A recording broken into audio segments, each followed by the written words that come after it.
This podcast is a member of the Place to Be Nation family. Visit us at placetobenation.com, the only place to be in your pop culture world.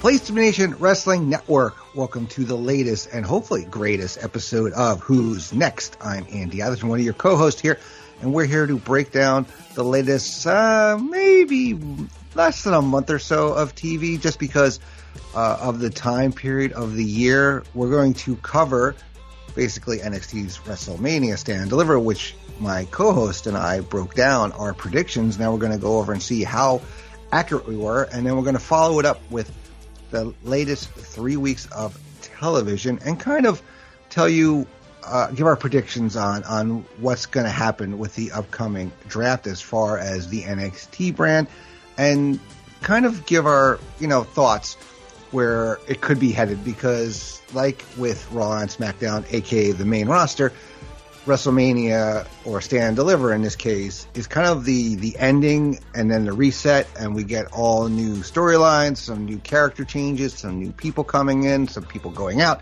So let's break that all down. And I am not here alone. I've mentioned I have a co-host. You all know who he is. He's the Mississippi Mud Pie. Say that 10 times fast. Logan Crosland. Logan, how are you tonight? The NXT superstars had their chance to stand and deliver, so we're gonna stand and deliver a good review here on our pod. So here we go. I hope so. I mean, I know you will. I'm just here to steer the ship, man. But no, it's great to be back here talking with you. It's been a really fun ride. We've had some really good TV lately, and lots to talk about. So let's get into it. So Stand and Deliver happened WrestleMania weekend, and we'll break down the matches. So there was actually a match moved to the pre-show.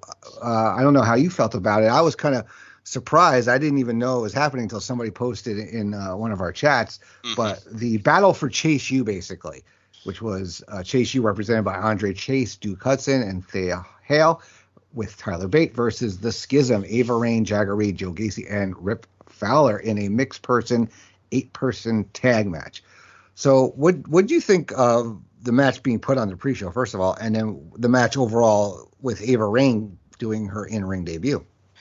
Like you said, I was equally as shocked when somebody in the group chat said, Chase U's going on right now, because I think I was at the park with my kid or something like that, trying to tire her out so I could put her in her nap pretty quickly after that, or something to that effect, so I could watch the show.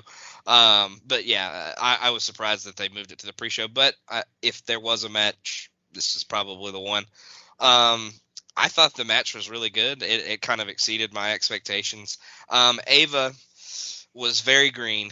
You could tell that she's very new to this thing. And I didn't really expect a ton from her. She hit everything she needed to, but she did look like she kind of planned everything, and you could kind of tell that she was setting everything up and executing it exactly how they would have taught her in a class. So she didn't do bad. She just, you could tell she had kind of worked things out beforehand, and kind of went the way that she wanted it to. But you could definitely tell that there was a little choreographing going on there. But the other guys in the match did really good. They teased the Duke Hudson turn. You thought for a second he was going to do it. But they all kind of start to walk towards the Chase U members, and Duke kind of hangs to the back, and then he wrecks them all. And they end up getting the victory. So kind of surprised they didn't do the Chase U split at this point, but I think they're still kind of heading that direction, as we'll get into, because Duke's kind of in it for himself now and not really for the university, as we'll kind of see. But yeah, not a bad match for sure. Not the best match of the night, obviously, but it definitely exceeded my expectations. Yeah, I was surprised as well. I thought they were going to do something with maybe Chase U being like under like dark forces or something like that, like a whole different kind of, not to, I know Sean Kidd's probably gonna smack me for this one, but kind of like in Harry Potter when I think it was like book 6 when Snape becomes the headmaster and kind of the dark forces take over Hogwarts kind of thing. I mean, that's kind of an extreme thing, but that's what I was kind of thinking. It was going to be like a total different philosophy. And I almost bit on the Duke Hudson turn. I mean, yeah, it's coming at some point. It's just it didn't happen there. It played well though in front of the big crowd, big arena. I think having Ava in a multi-person match was really smart. Absolutely. Because if she's in there, say like a singles match with Thea, that's recipe for disaster. Because Thea is, still relatively green too herself. So I think they did the smart thing, and like you said, the putting it on the pre-show was smart. So with the Chase U wins by pinfall with the frontliner from Andre Chase and Duke Hudson on Jagger Reed, and they retain control of the school for themselves. Then to start off the show proper, we get our NXT Women's Championship ladder match: Gigi Dolin, Indi Hartwell, Lyra Valkyria, Roxanne Perez, Tiffany Stratton, and Zoe Stark get into it. And I really enjoyed this match. I thought it was fun. A lot of ladder uses in it, and Gigi almost had her hands on the title at one point. Of course, as most of us had predicted, Jacy Jayne was going to come out and cost her the match. I thought all the girls did well. I mean, they played a role. Zoe was in there, kind of the keeping things in order. I thought Lyra looked good. Roxanne always does well, and a little bit of a surprise in the finish, though. I was not expecting Indi Hartwell to win this match, but we get Dexter Lumis coming in to help her up the ladder. He slides under his wife, gives her a thumbs up, helps her climb the ladder on his shoulders, and she wins. So what did you think of the match and the surprising result?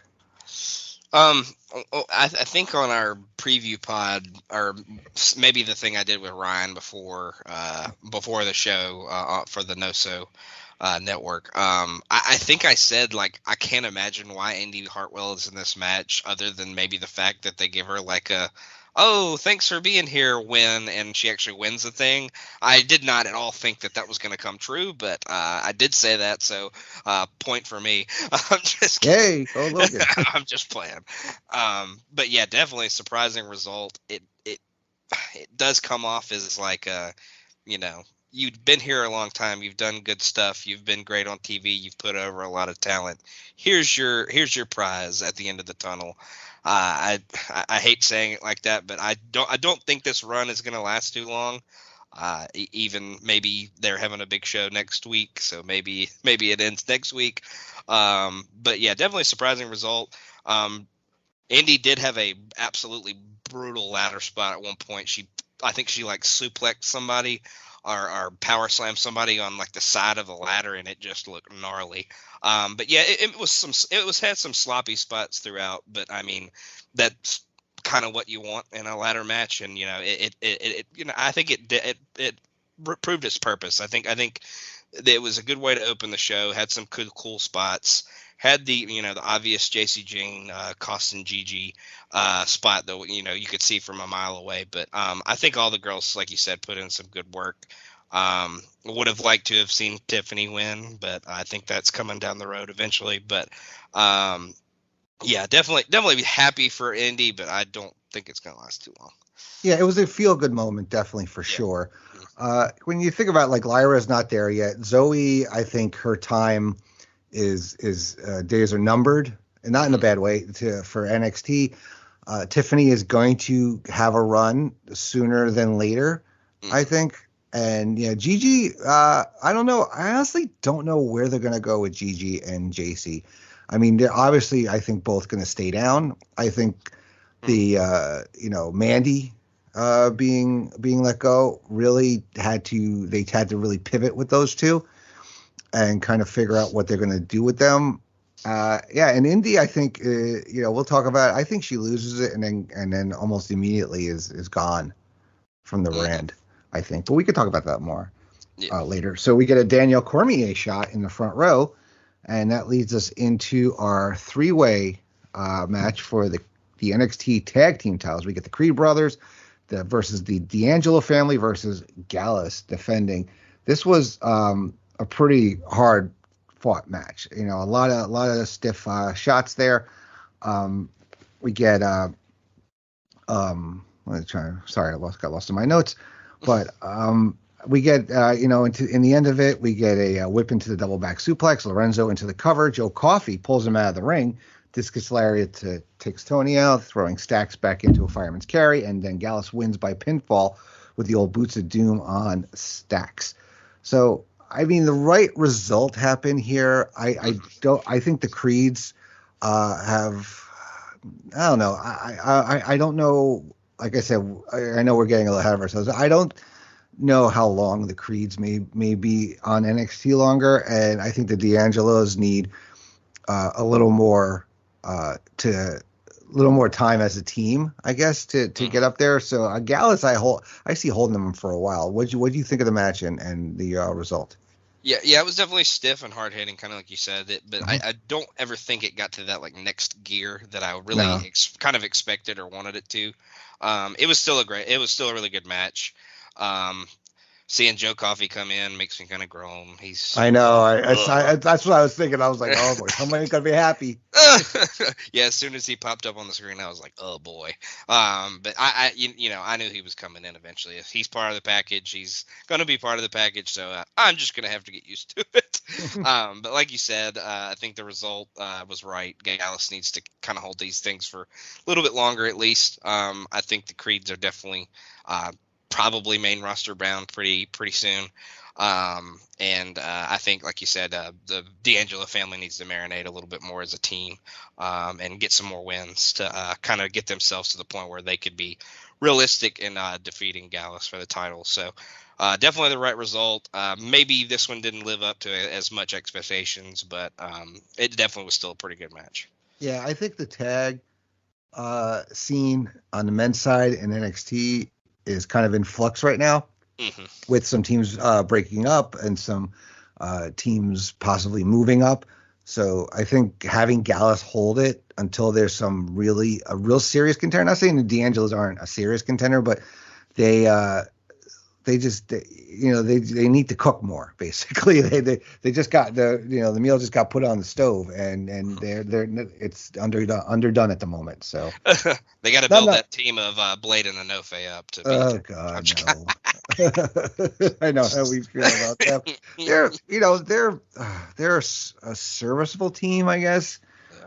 They're kind of like a team we may talk about later. Los Lotharios. They're kind of like a version of that. Like, they're okay. They can kind of put on an okay match. They have their moments, but they're really not there to win yet. At least, who knows? Yeah. You can heat up anybody anytime, really. All right. So then we move on to our NXT North American Championship match. We get a 5-way with Wes Lee defending against Axiom, Dragon Lee, Ilya Dragunov, and JD McDonough. This match was pretty crazy. I thought this was match of the night. We get lots of flying around the ring. We get Wes Lee taking out everybody outside with a tornillo off the top rope. We get a cut off with the golden ratio. It was just, I think it was pretty balls to the walls here. We get a spot where both the Lees break up a pin. And in the end, though, we get Wes Lee winning by pinfall with the cardiac kick on Ilya Dragunov to retain NXT North American Championship. I didn't think Dragunov was going to eat the pin on this, but I am not upset with the result. I was incorrect. I had said Dragon Lee. I think you said Wes Lee, actually. I think, right? No, I had picked McDonough, actually. Oh, yeah, McDonough. That's right, yeah. But neither of us would have been shocked if Wes did end up retaining, which he did. So what did you think of the match? Yeah, I think going in, I could have seen anybody winning except maybe Axiom. I like Axiom more than I did a few months ago, but I just think he's not quite to the level of being North American champion yet. But I could see any of the other guys winning just because they're all awesome and pretty great. And it played out in this match. Yeah, this was balls to the wall. Went about 20 minutes, and it was constant movement, constant moves all over the place, coming flying around. I think Dragon Lee looked really good in his debut, and I think it really did a good job of showcasing everybody. I think everybody got their good spots in. You could honestly, throughout the match, believe that anybody was going to come away with the win. And then, Wesley hits that cardiac kick, but Dragunov was like going for the torpedo on somebody else at the same time. So they kind of like collided in the middle of the ring. So it was a really awesome finish to end the match. But yeah, Wesley's just on a roll, the roll of rolls right now. So this was really awesome. Got the crowd super hyped. So definitely match of the night, without a doubt. Yeah, sticking with the hot hand, so to speak, as they would say.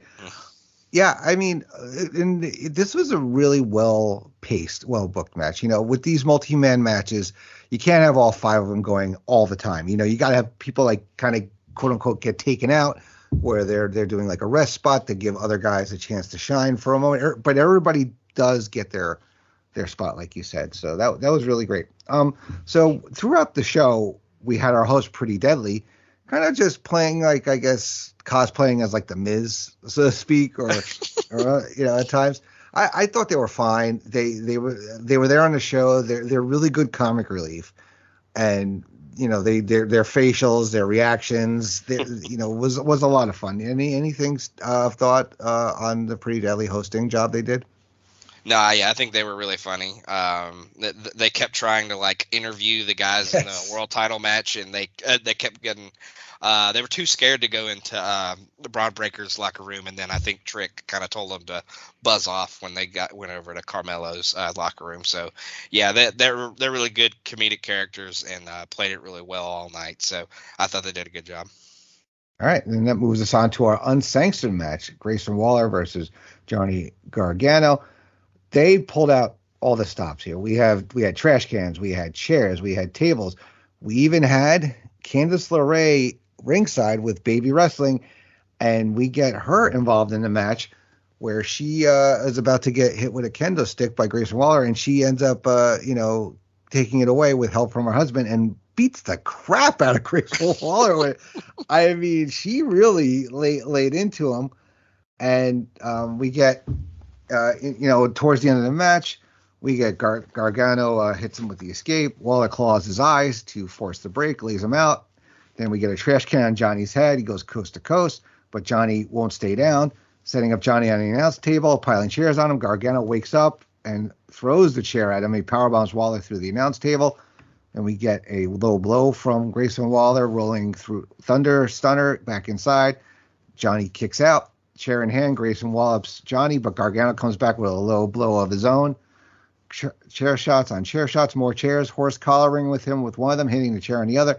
Then we get the Gargano escape on Grayson Waller in the middle of the ring, and it's over. Johnny Gargano wins by submission with the Gargano escape. Post-match, we get Candice and Johnny celebrating on the stage as Indi Hartwell and Dexter Lumis come out to join him with a little reunion there. This match was a lot of fun. It was pretty crazy. You know, you knew that they were going to go all over the place, use a lot of weapons. I, again, was wrong on this one. I thought Grayson Waller was going to get it, but Johnny gets his win back there, and Waller kind of could eat this loss. You know, I don't think it really affected him based on the match and how it was gone, and the fact that Johnny's not a regular NXT guy anymore. So I'm okay with the result. You, of course, said it was going to be Johnny, and you were right. Yeah, I mean, I just thought he needed to get it. He needed to give Waller some comeuppance. But yeah, this is exactly what it needed to be. It was weapons and just destruction, and they were all over the place and brawled and used tables and chairs and kendo sticks, and yeah, like you said, Candice beat the absolute shit out of Grayson with that kendo stick once she finally started swinging. The whelps on his back from the pictures afterwards are just gnarly. So yeah, he definitely took a beating throughout this one. But yeah, like you said, Waller's a character that he's so good at the mic stuff that like he can take losses. I do think he needs to start getting some wins, and I think we'll see that as we go through their TV shows throughout the next few weeks after this show. But yeah, he definitely needs to start building up some key wins. And kind of get back in the winning ways, because I feel like he's taken quite a few losses lately. But I think Gargano definitely needed to win this one to just kind of put a bow on this whole thing and get some revenge for what he did to him. Yeah. All right. Then we have backstage. We get the D'Angelo family breaking down their match. We get Pretty Deadly coming in there, claiming they're the only team to beat Gallus. Then they end up getting into a brawl. The referees have to separate them, and sets up for a nice little feud we're going to have here between D'Angelo's and Pretty Deadly.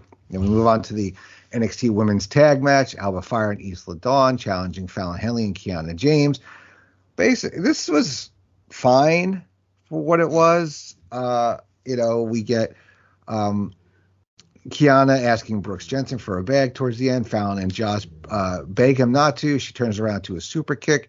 Then we get a lung blower fire off the top, and Alba Fire and Isla Dawn win by pinfall with a senton atomico from Alba Fire on Kiana James, winning their NXT Women's Tag Team Championships, and probably the most predictable match outcome of all. I think the right team goes over. I think this bickering or these frenemies, whatever thing, has to run its course, and you got to get the titles off them to kind of finish this storyline, I guess. And Fire and Dawn have really been a great pairing together, so I think it makes sense, and I'm curious to see where they go and how far they hold on to these. So what do you think of this match? Yeah, absolutely. Like you said, it was fine. It was kind of a little bit better than I thought it would be. I didn't expect too much going into this one. This one was predictable. Isla and Alba were always going to win, just to kind of keep this frenemies, like you said, thing going forward. It's good to have a dominant heel team on top of the division, see where they can kind of go forward with it, see who they can kind of fight going forward in the division. But yeah, there's obviously more to this Kiana and Fallon storyline that will progress as we go on throughout these TV episodes. All right, so we get into our main event for the NXT Championship. Bron Breakker defending against Carmelo Hayes in a much anticipated match. I thought these guys really delivered. They did not let down to the hype with the keeping these guys apart for the most part, and I thought the build was really good. It was a build of respect, and they didn't. I like that they kept us wanting more. Like, we didn't get them with their hands on each other until here. I did not like the Trick Williams interference in it, because if you're gonna have Carmelo be a face, I that's not a face thing to do here. The way I think there's like a confliction of something there with having him do that, because Trick is a heel. I mean, his character is a heel. I don't know if it really works as a face, but we'll see how far that goes. But of course, Carmelo Hayes wins by pinfall with nothing but net, becomes your NXT new champion. Post-match, Bron grabs the title, offers a fist pump, grabs it the way he did at the contract signing. Breakker presents it with the title, raises his hand, and that's how the show ends. I mean, overall, I thought it was a good show. Could have been better, like you said. One thing I did not like during the show, I like Booker T. Okay, I think he's fine on the pre-shows for the big shows, but I was not all that happy with him becoming on commentary for NXT, and I thought he wasn't great on this show. I think he was a little too much shtick in this, and I would have liked to have like Wade Barrett there or somebody else. I just as much as I like Booker, I just did not didn't care for his commentary. But what did you think of the main event? Yeah, Booker didn't have the best night here. You're correct on that one. It felt like chapter 1 of a series of matches, which is not kind of what I was expecting. So I kind of wanted this to be a little bit more. Maybe this be the one and only time, and maybe they face each other on the main roster down the road, of course. But I was kind of hoping this would be the big blow off, like end part for Bron Breakker, and then he kind of go to the main roster after the weekend was over. But this kind of really feels like a chapter 1. I feel like they may have another match in the future. I'm also kind of not into the whole Trick Williams helping the supposed face Carmelo Hayes win the title, interfering. I mean, that's kind of their thing, but if you're gonna go that way, he needs to be a heel. So I didn't really agree with that either. But yeah, this definitely felt like they left some on the table. It was still really good. I don't think Carmelo Hayes is capable of having a bad match per se, but I think they definitely could have done a little bit more in this one, and I feel like they probably will at maybe the next PLE that we have coming up in May, I think. So definitely felt like a chapter 1, but hopefully chapter 2 will be exactly what I wanted this to be. So we'll see. All right, cool. So then we get the following Tuesday, we have our next episode of NXT from April 4th. It starts off with Indi Hartwell making their entrance, gets on the mic, basically says, what she never thought she was going to win the title, and the crowd gets gives her some props, and she goes on to acknowledge Roxanne Perez. So she says Roxanne gets the first shot at title, but then gets interrupted by Zoe Stark. And we're going to, she challenged her to a title later on that night, and Indi accepts the challenge. So we're going to have that later. Then we see footage of Axiom challenging Wesley to a match for North American Championship, and Lee accepts that challenge. And then our opening match for the night is the D'Angelo family versus Pretty Deadly, leading off from what happened backstage at Stand and Deliver. We get Prince and Lorenzo to start, collar and elbow, Wilson running in, running hot, Stacks with a backslide to turn to the tie, drop kick in the ropes, springboard forearm connects, tag makes D'Angelo, runs roughshot on Elton. Then we get body blows in the corner. We get a whip into the corner, boot up. Tony cuts him off with a body blow. Float over, O'Connor roll, comes up empty, drop toe hold, tag to Wilson, stomp to the foot, knee lifts, big slap. D'Angelo family cuts him off and hold court in the ring. Elton gets one over on Channing, working the arm, but he gets away and tags the Don in. Suplexes for everyone. Pretty Deadly does a switcheroo inside the ring skirt. Elton slings Tony into the exposed turnbuckle, and that leads to Pretty Deadly winning by pinfall with a schoolboy from Elton Prince on Tony D'Angelo. I thought this was fine. It was kind of a gimmicky match with Pretty Deadly kind of doing something you thought the D'Angelo family would probably have done at some point. Not the whole switcheroo thing, but the exposed turnbuckle. But I thought it was fine. I mean, I kind of like these teams, in the ring, kind of their, you got the pretty boy British guys versus the Italians here. And I thought it was fun. What'd you think of it?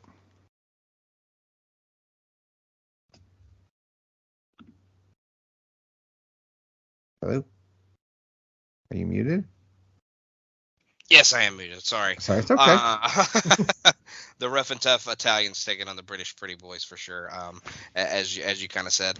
But this is exactly what it needed to be. Pretty Deadly needed a win, I think, to kind of get back on a little bit of have a little bit more momentum going forward in their storylines. But yeah, I thought it was a fine match. A good way to open the show. I thought the crowd was pretty hot for it.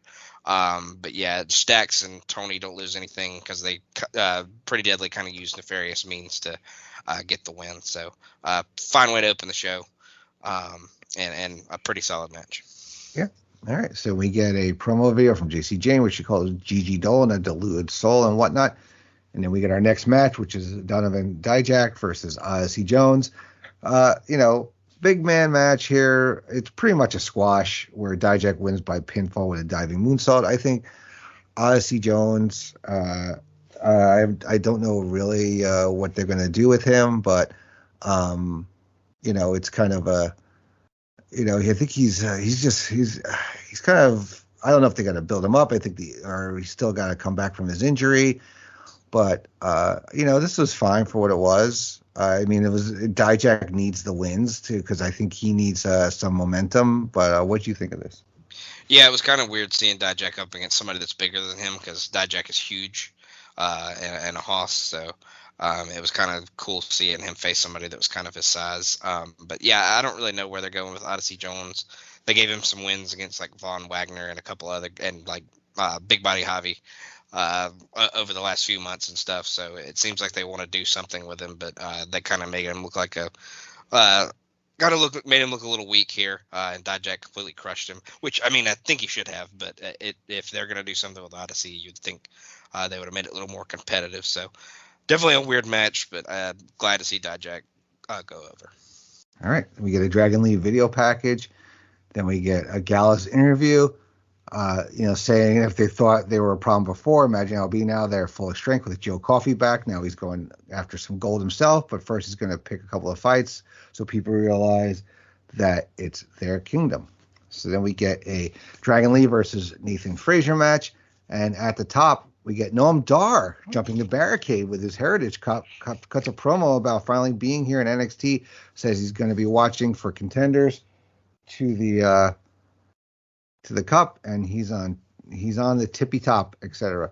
So we get a fast-paced match here with lots of flippity floppity flying around here.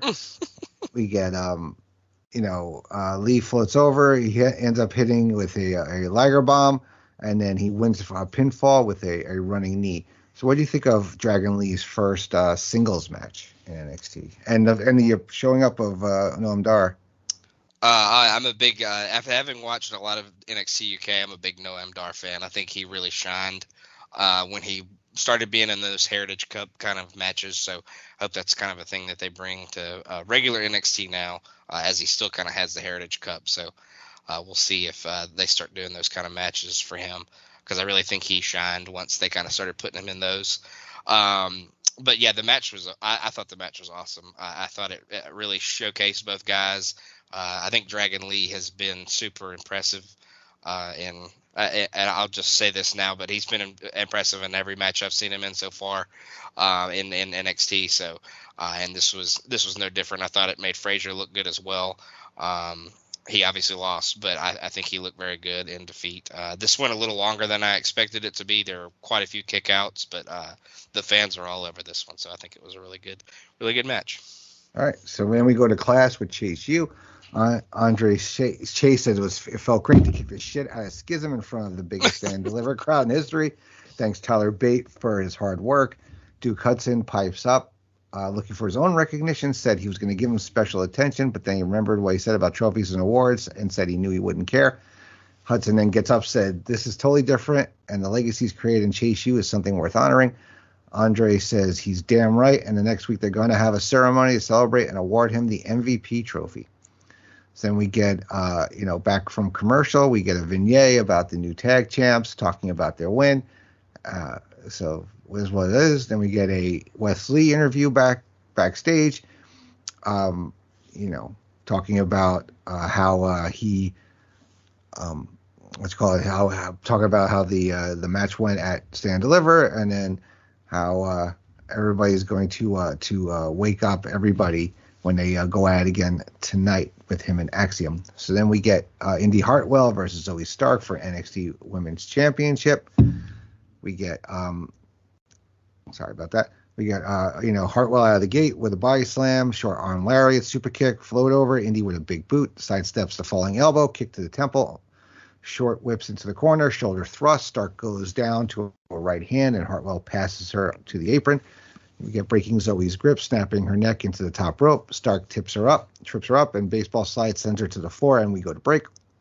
Back from commercial, Stark has a cravat in the grind. Hartwell down to the ground.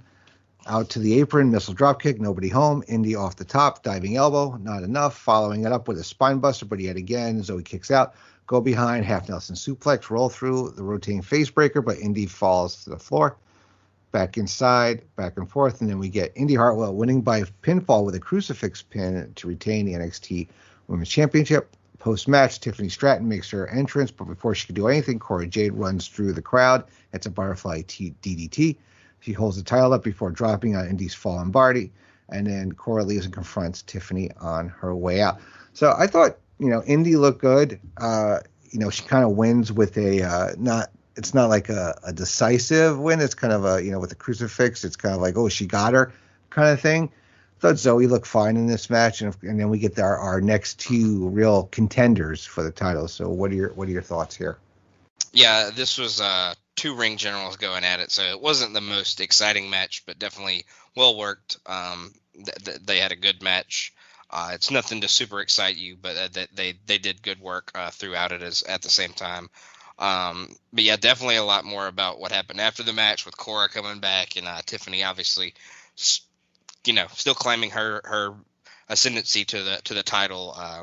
She's still saying she's the number one contender. Nobody really beat her when she kind of established herself as the next girl to go after the belt. When Roxanne was starting to, it seemed like it was going to be Stratton versus Perez for the NXT title. It stand and deliver before she got hurt. So, but yeah, really interesting to see where all these ladies go in the women's division.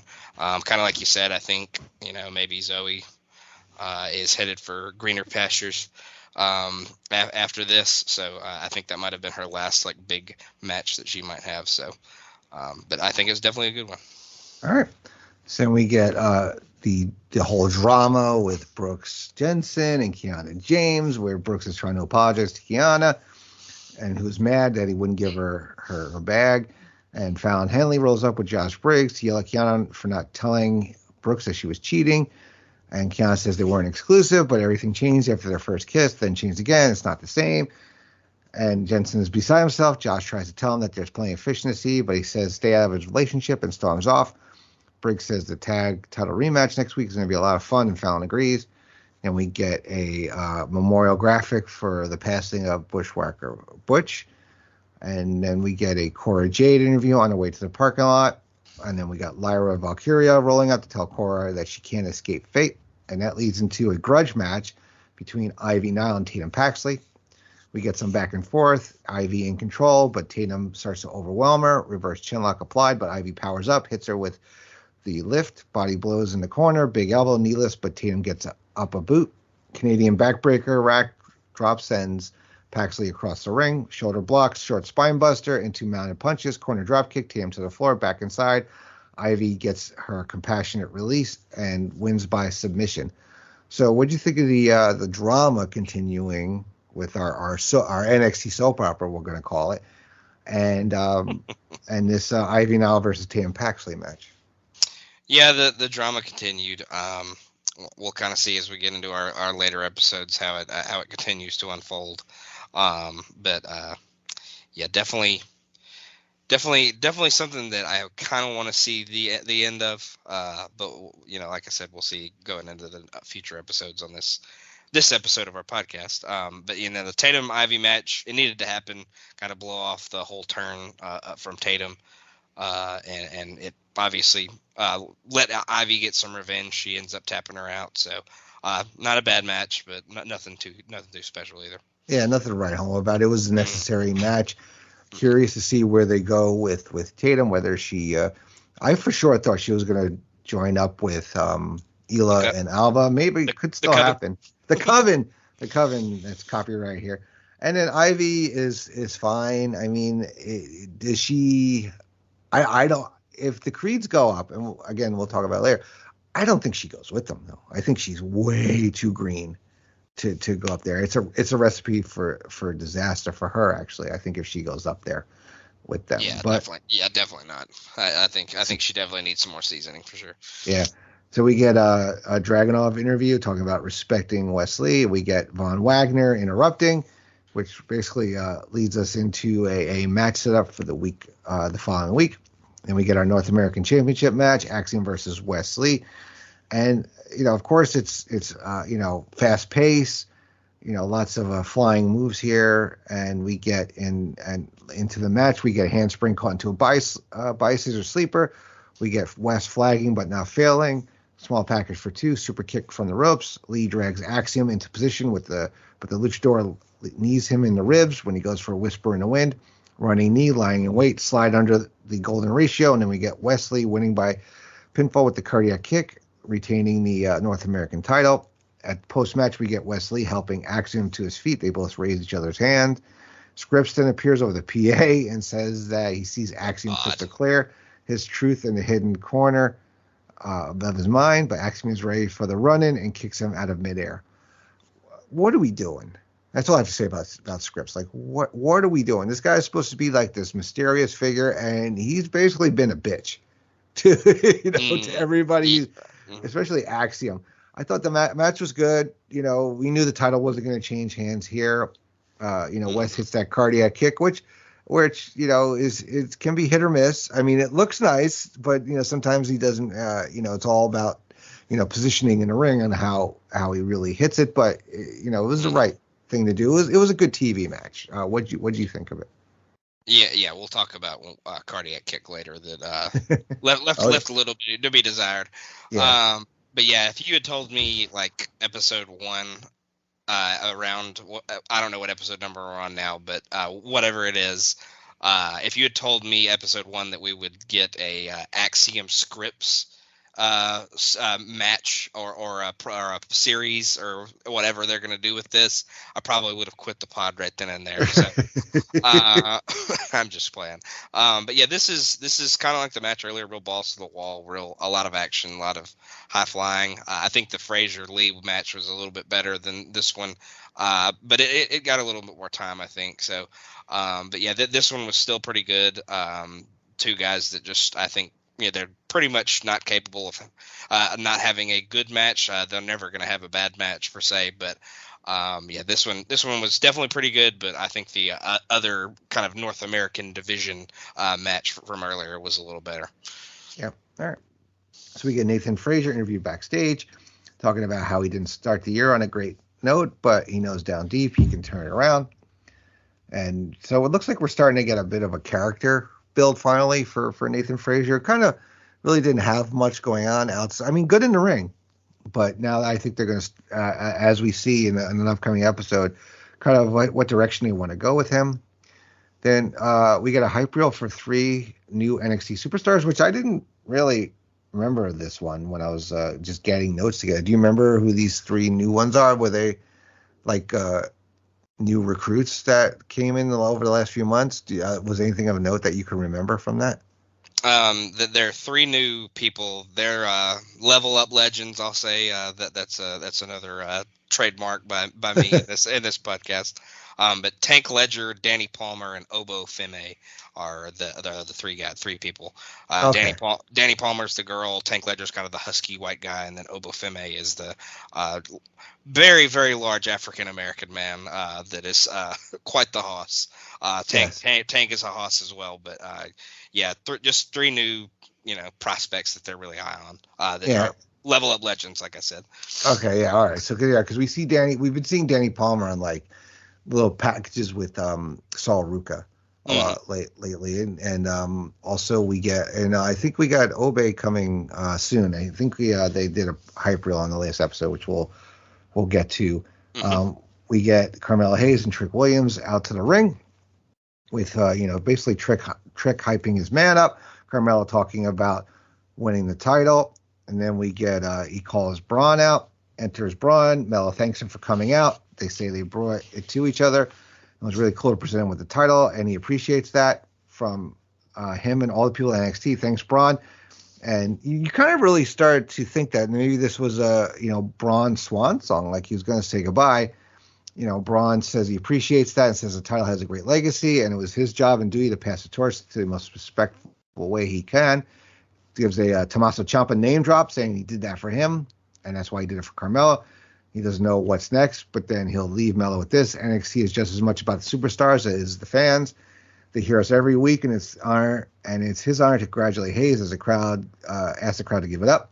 Mella asks Bron to hold up and shake his hand. They hug. Breakker raises his hand, and then he takes him out with a short arm lariat. Power slam for Trick. Bron lays in wait. Spear to the champion. Breakker poses, and that's the end of the episode. So I don't know. I'm watching it, and I'm kind of starting to, like, in my head, I'm going both ways. I'm like, is this it? Or as soon as, like, he goes to leave through the ropes, I'm like, I think, yep, here we go. So, Bron hasn't been a heel. I think what my opinion is here, and I'll throw it to you in a moment, is that I think they want to give Bron a heel run here to see how he does before moving up to the main roster. I think he's all but, gone to the main roster. And this is, I really kind of giving him another, just a chance to, with less pressure and a less of an audience, to see how he could be, if he could be an effective heel, basically, before they move him up. Because, guys or girls, they switch. You could have somebody that's like a big baby face in NXT, and then the moment they debut, they're a heel. So I think they kind of are trying to figure out what direction they want to go with Bron when he comes up. And I think this is how they're going to try to give it out, give themselves some time and not kind of rush it, which is I guess kind of an anti-Vince move, because I think Vince would have just brought him up and just here, go in the ring. But I think Hunter, knowing him, and Sean, I think they're doing the right thing here with Bron, going to give him a nice heel run, and we'll see him before long. But just kind of see how he does. So what do you think of this ending of the show? Yeah, I definitely think, like you said, it's kind of a test run to see how he is as a heel. He's obviously main roster bound sooner rather than later. But yeah, maybe they just wanted to test him to see if he could be an effective heel. And you know, the crowd is kind of started. I mean, I won't say they fully turned on him, but they've turned on him somewhat throughout the last month or so. So they just kind of maybe playing into that a little bit too, but also like we kind of said, running like a test run to see how he is as a heel. He brutalized Carmelo in this, so I think he came across as at least a badass heel. If nothing else. So, I think they kind of went along with the crowd reaction, but also used this as kind of a test run to see if he might be an effective heel going forward. All right, cool. All right, so that brings us to our next episode, which was from April 11th, and we get a recap of last week's ending. Carmelo Hayes and Trick Williams open the show, make their entrance, and Carmelo says everything between him and Bron and was supposed to be about respect, but he let his guard down and got caught slipping, but it won't happen again. He gets it. Bron is still in his feelings and about his loss and staying delivered, but he didn't pass Melo anything. Melo took it. Nobody wants Breakker as their number one anymore. They want Melo. They're going to be doing a battle for a long time. This was just a chapter, and Hayes is going to go ahead and flex his championship privileges and give Bron a spot in tonight's four-way for a shot at the title. He's not asking. He's telling because he needs to get it back.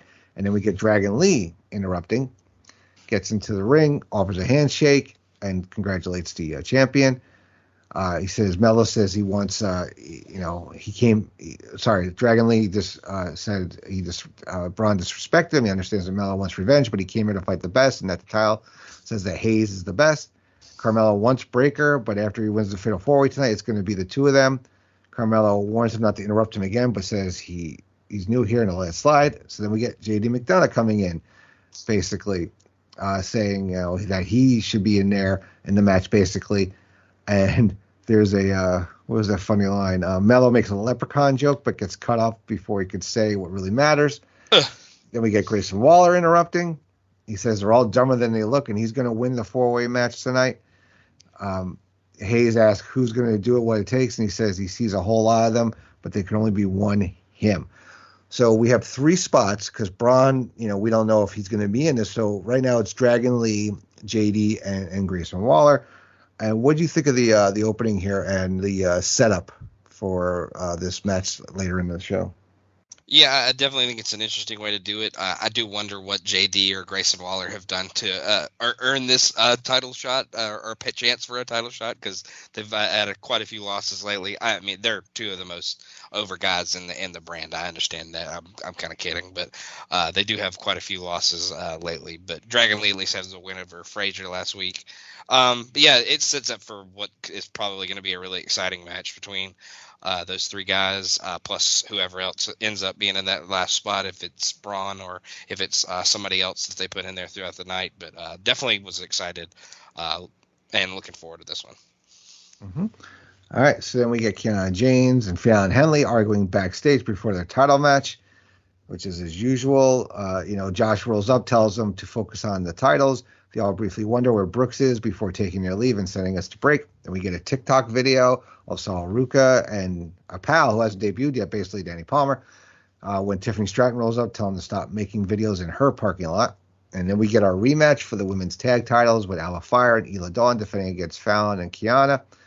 And it goes through basically as much as expected, with a lot of brawling here.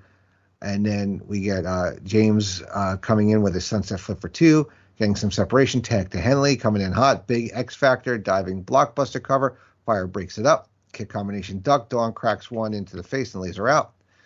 Fallon then recovers, flip pile driver, Jensen slides in the ring, gives her Kiana's bag, but she doesn't want it. When the referee ejects Jensen from ringside, Henley turns around into a kick, tag mid. They get the lung blower connect, hang on to it. Alba off the top, and Alba Fire and Ela Dawn win and retain the NXT championship, women's tag team championship. So this was, you knew that there was continue to be dissension here between these two, leading to the ultimate, the breakup here.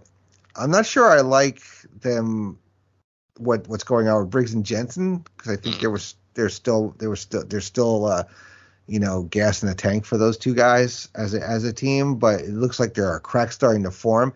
Basically, Yoko Ono shit going on here with with Kiana James playing their role, but it was fine for what it was. It's a TV match, and it was a foregone conclusion going in. You knew that they weren't dropping the belts just quickly to a tag team that basically hates each other. But any thoughts you want to add on this? Yeah, I didn't say it for the stand and deliver match, but Isla and Alba's finisher is really awesome. The little backstabber swanton thing that they do. I really like that. But yeah, like you said, this is more for the story of the challengers and they're more of their dissension and the whole breakup and all that good stuff. But yeah, the match was fine. I think these four really work well together. I think it was better than maybe you would expect going in. But again, it was more about story than it was anything else. The result was obvious. And yeah, I don't love where they're going with Briggs and Jensen kind of seemingly splitting going forward, but I'm kind of hoping they course correct before too long, before it really goes awry, because I think they definitely had still more as a team to accomplish. Yeah, I mean, and honestly, there have been times when they've had people like split up or feuding, and then they go up to the main roster, and all of a sudden they're back together. Like wrestling fans who watch NXT have the memory of a goldfish, they think. Yeah, or Matt Souza, if you will. Hey, he has said that himself, which I can admit to also having a terrible memory. But we get a hype reel for Noam Dar. What do you think of Dar anyway coming in? Because I didn't see a lot of him at all in NXT UK. I just remember the Noam Dar from like years ago, with Alicia Fox and all that other stuff. Like I thought it was fine in the ring, but his character was annoying, kind of like a Javi back then, if you want to compare him to somebody. But I know he really grew into his own over there in UK. What do you think of him finally coming over here? Yeah, he was somebody that I knew that was still around the company, so I just kind of wondered when they might bring him over, if they were going to bring over the Heritage Cup along with him, to see if maybe they brought that style over here. It seems that they're going to maybe go that way. Like I said earlier, I would seek out some of those Heritage Cup matches that he had. It's kind of a round style, 3-minute rounds, 6 rounds, and if you get 2 pinfalls, 2 submissions, you win the match at any point. But yeah, I really enjoyed him in those. I think he's good at that certain style. I don't know that he's like a bankable talent to like be a main eventer one day or anything like that. He's very small, and I think he's somewhat limited, but he has some good strikes. He's a really good submission artist, I'll say. So I'm excited to see what he can do. All right. So we go back to the ring, and we see Chase U are in and around the ring to give Duke Hudson's MVP award for going above and beyond the call of duty at Stand and Deliver. Andre Chase admits that they haven't always seen eye to eye, but they'll always fight for each other, show the story as mother gets cut off. Then Chase apologizes, gets to presenting to Duke with his trophy. Hudson gets on the mic, said, "It's not about Chase me, it's about Chase U," but admits he puts the whole university on his back and took them to the promised land.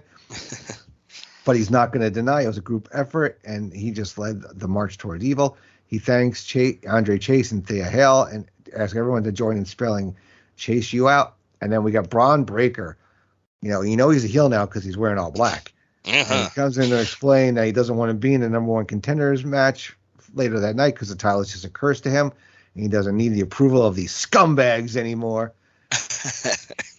And he offers Duke his spot in the 4-way later that night. Hudson shakes his hand, but of course Breakker fakes out and turns around and spears Chase. Duke takes the trophy and runs.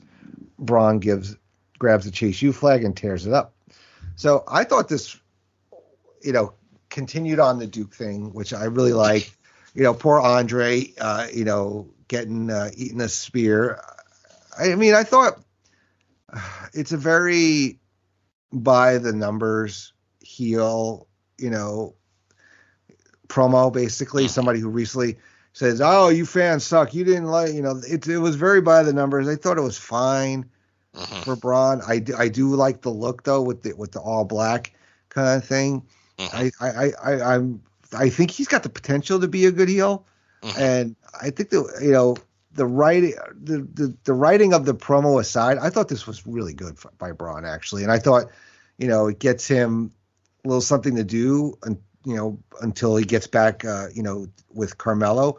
But what are your thoughts on this? Yeah, nothing screams I'm a new heel by calling the fans scumbags. Scumbag wearing black. He already had the facial hair, so he didn't have to grow the facial hair. So we had, so we got the two things we needed to check off the box. Yeah, and he had a really bad spray tan as well, so that would fit the moniker of a new heel. But yeah, I thought it was effective, kind of getting him over as a new bad guy, spearing somebody that and Andre Chase that the NXT arena loves. So getting him hit with a really big spear, and this kind of furthers along the thing with Duke, kind of like I was talking about earlier. He kind of is only out in it for himself as much as he said he was just in it for the university in his little speech, because he figures out that he's going to be the fourth contender in the Fatal 4-Way later, and he kind of bails. So he leaves Andre in there to get kind of wrecked. So we'll see where that one continues to go. And kind of a surprising addition with Duke being the guy that's going to be in the Fatal 4-Way. All right. So we get a Gigi Dolin video package where she takes us back to her childhood home and draws parallels between her current feud and her troubled childhood. Then we get an NXT Anonymous video of Tony D and Stax attacking Pretty Deadly and kidnapping Kit Wilson in the trunk of their car. Then we get a debut, Eddie Thorpe versus Javier Bernal. Was it his debut? Yeah, it was his debut. Thorpe in control early with a wrist lock, holding on to it through a monkey flip, but Bernal catches him with a schoolboy through the ropes to take things to the floor and regains control.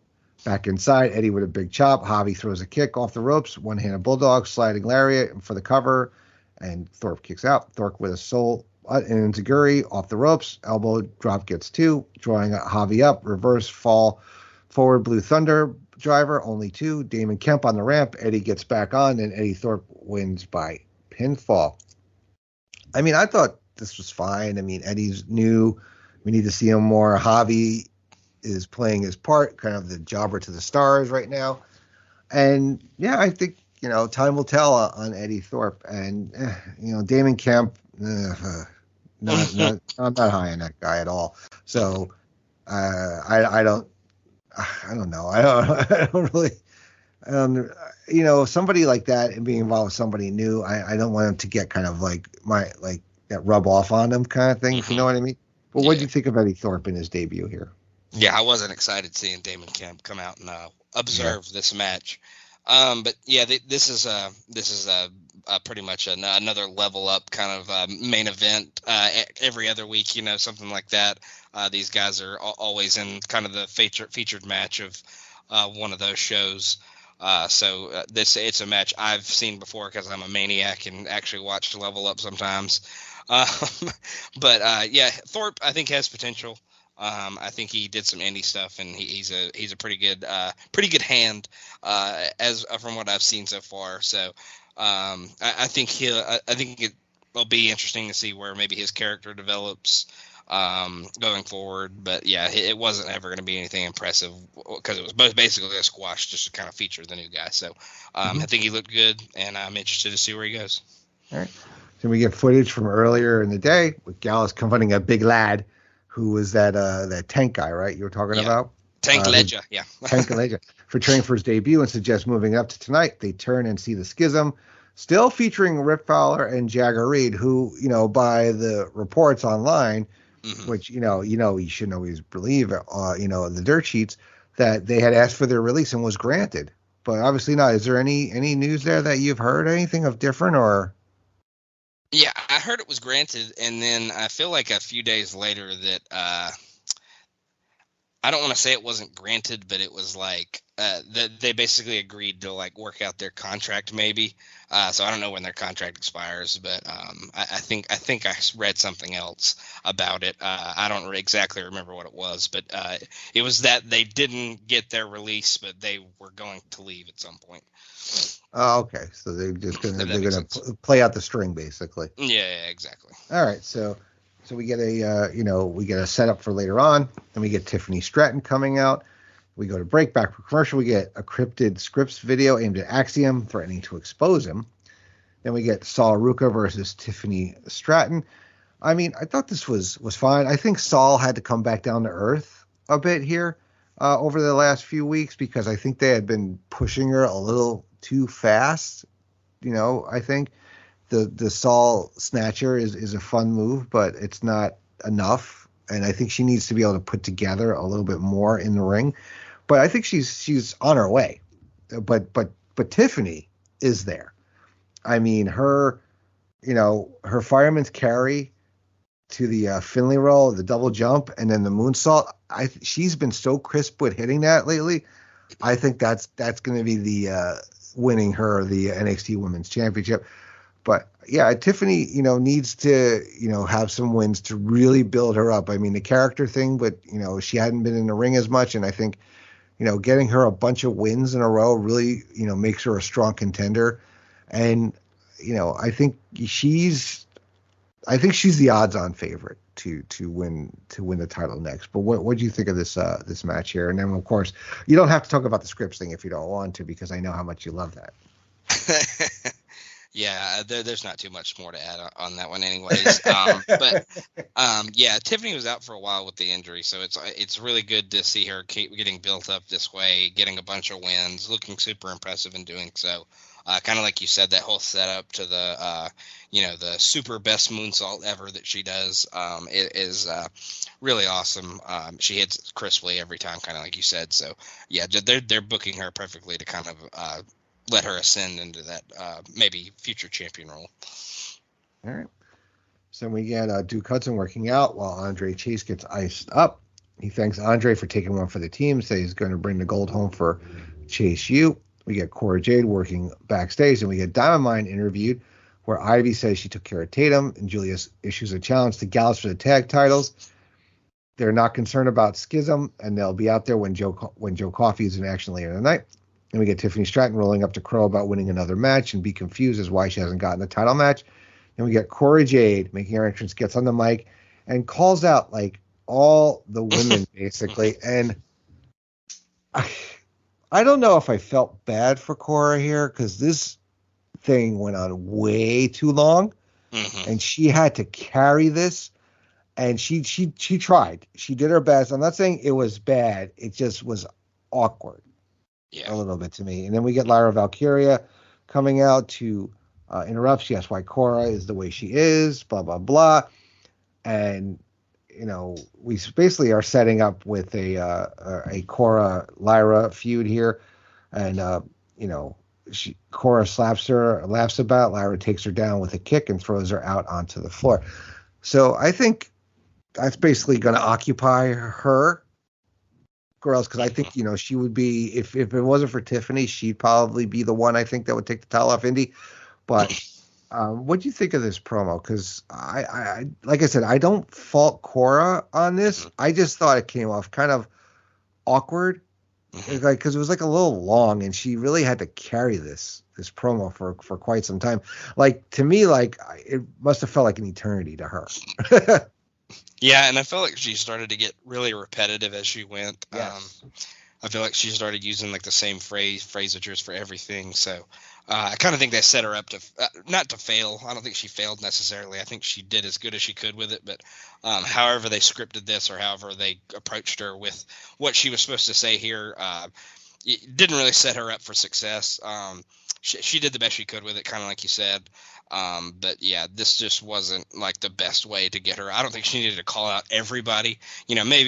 Maybe the few people that she had kind of encountered since she come back, but maybe not just go after everybody for the sake of going after everybody. But yeah, like you said, obviously just setting up her and Lyra.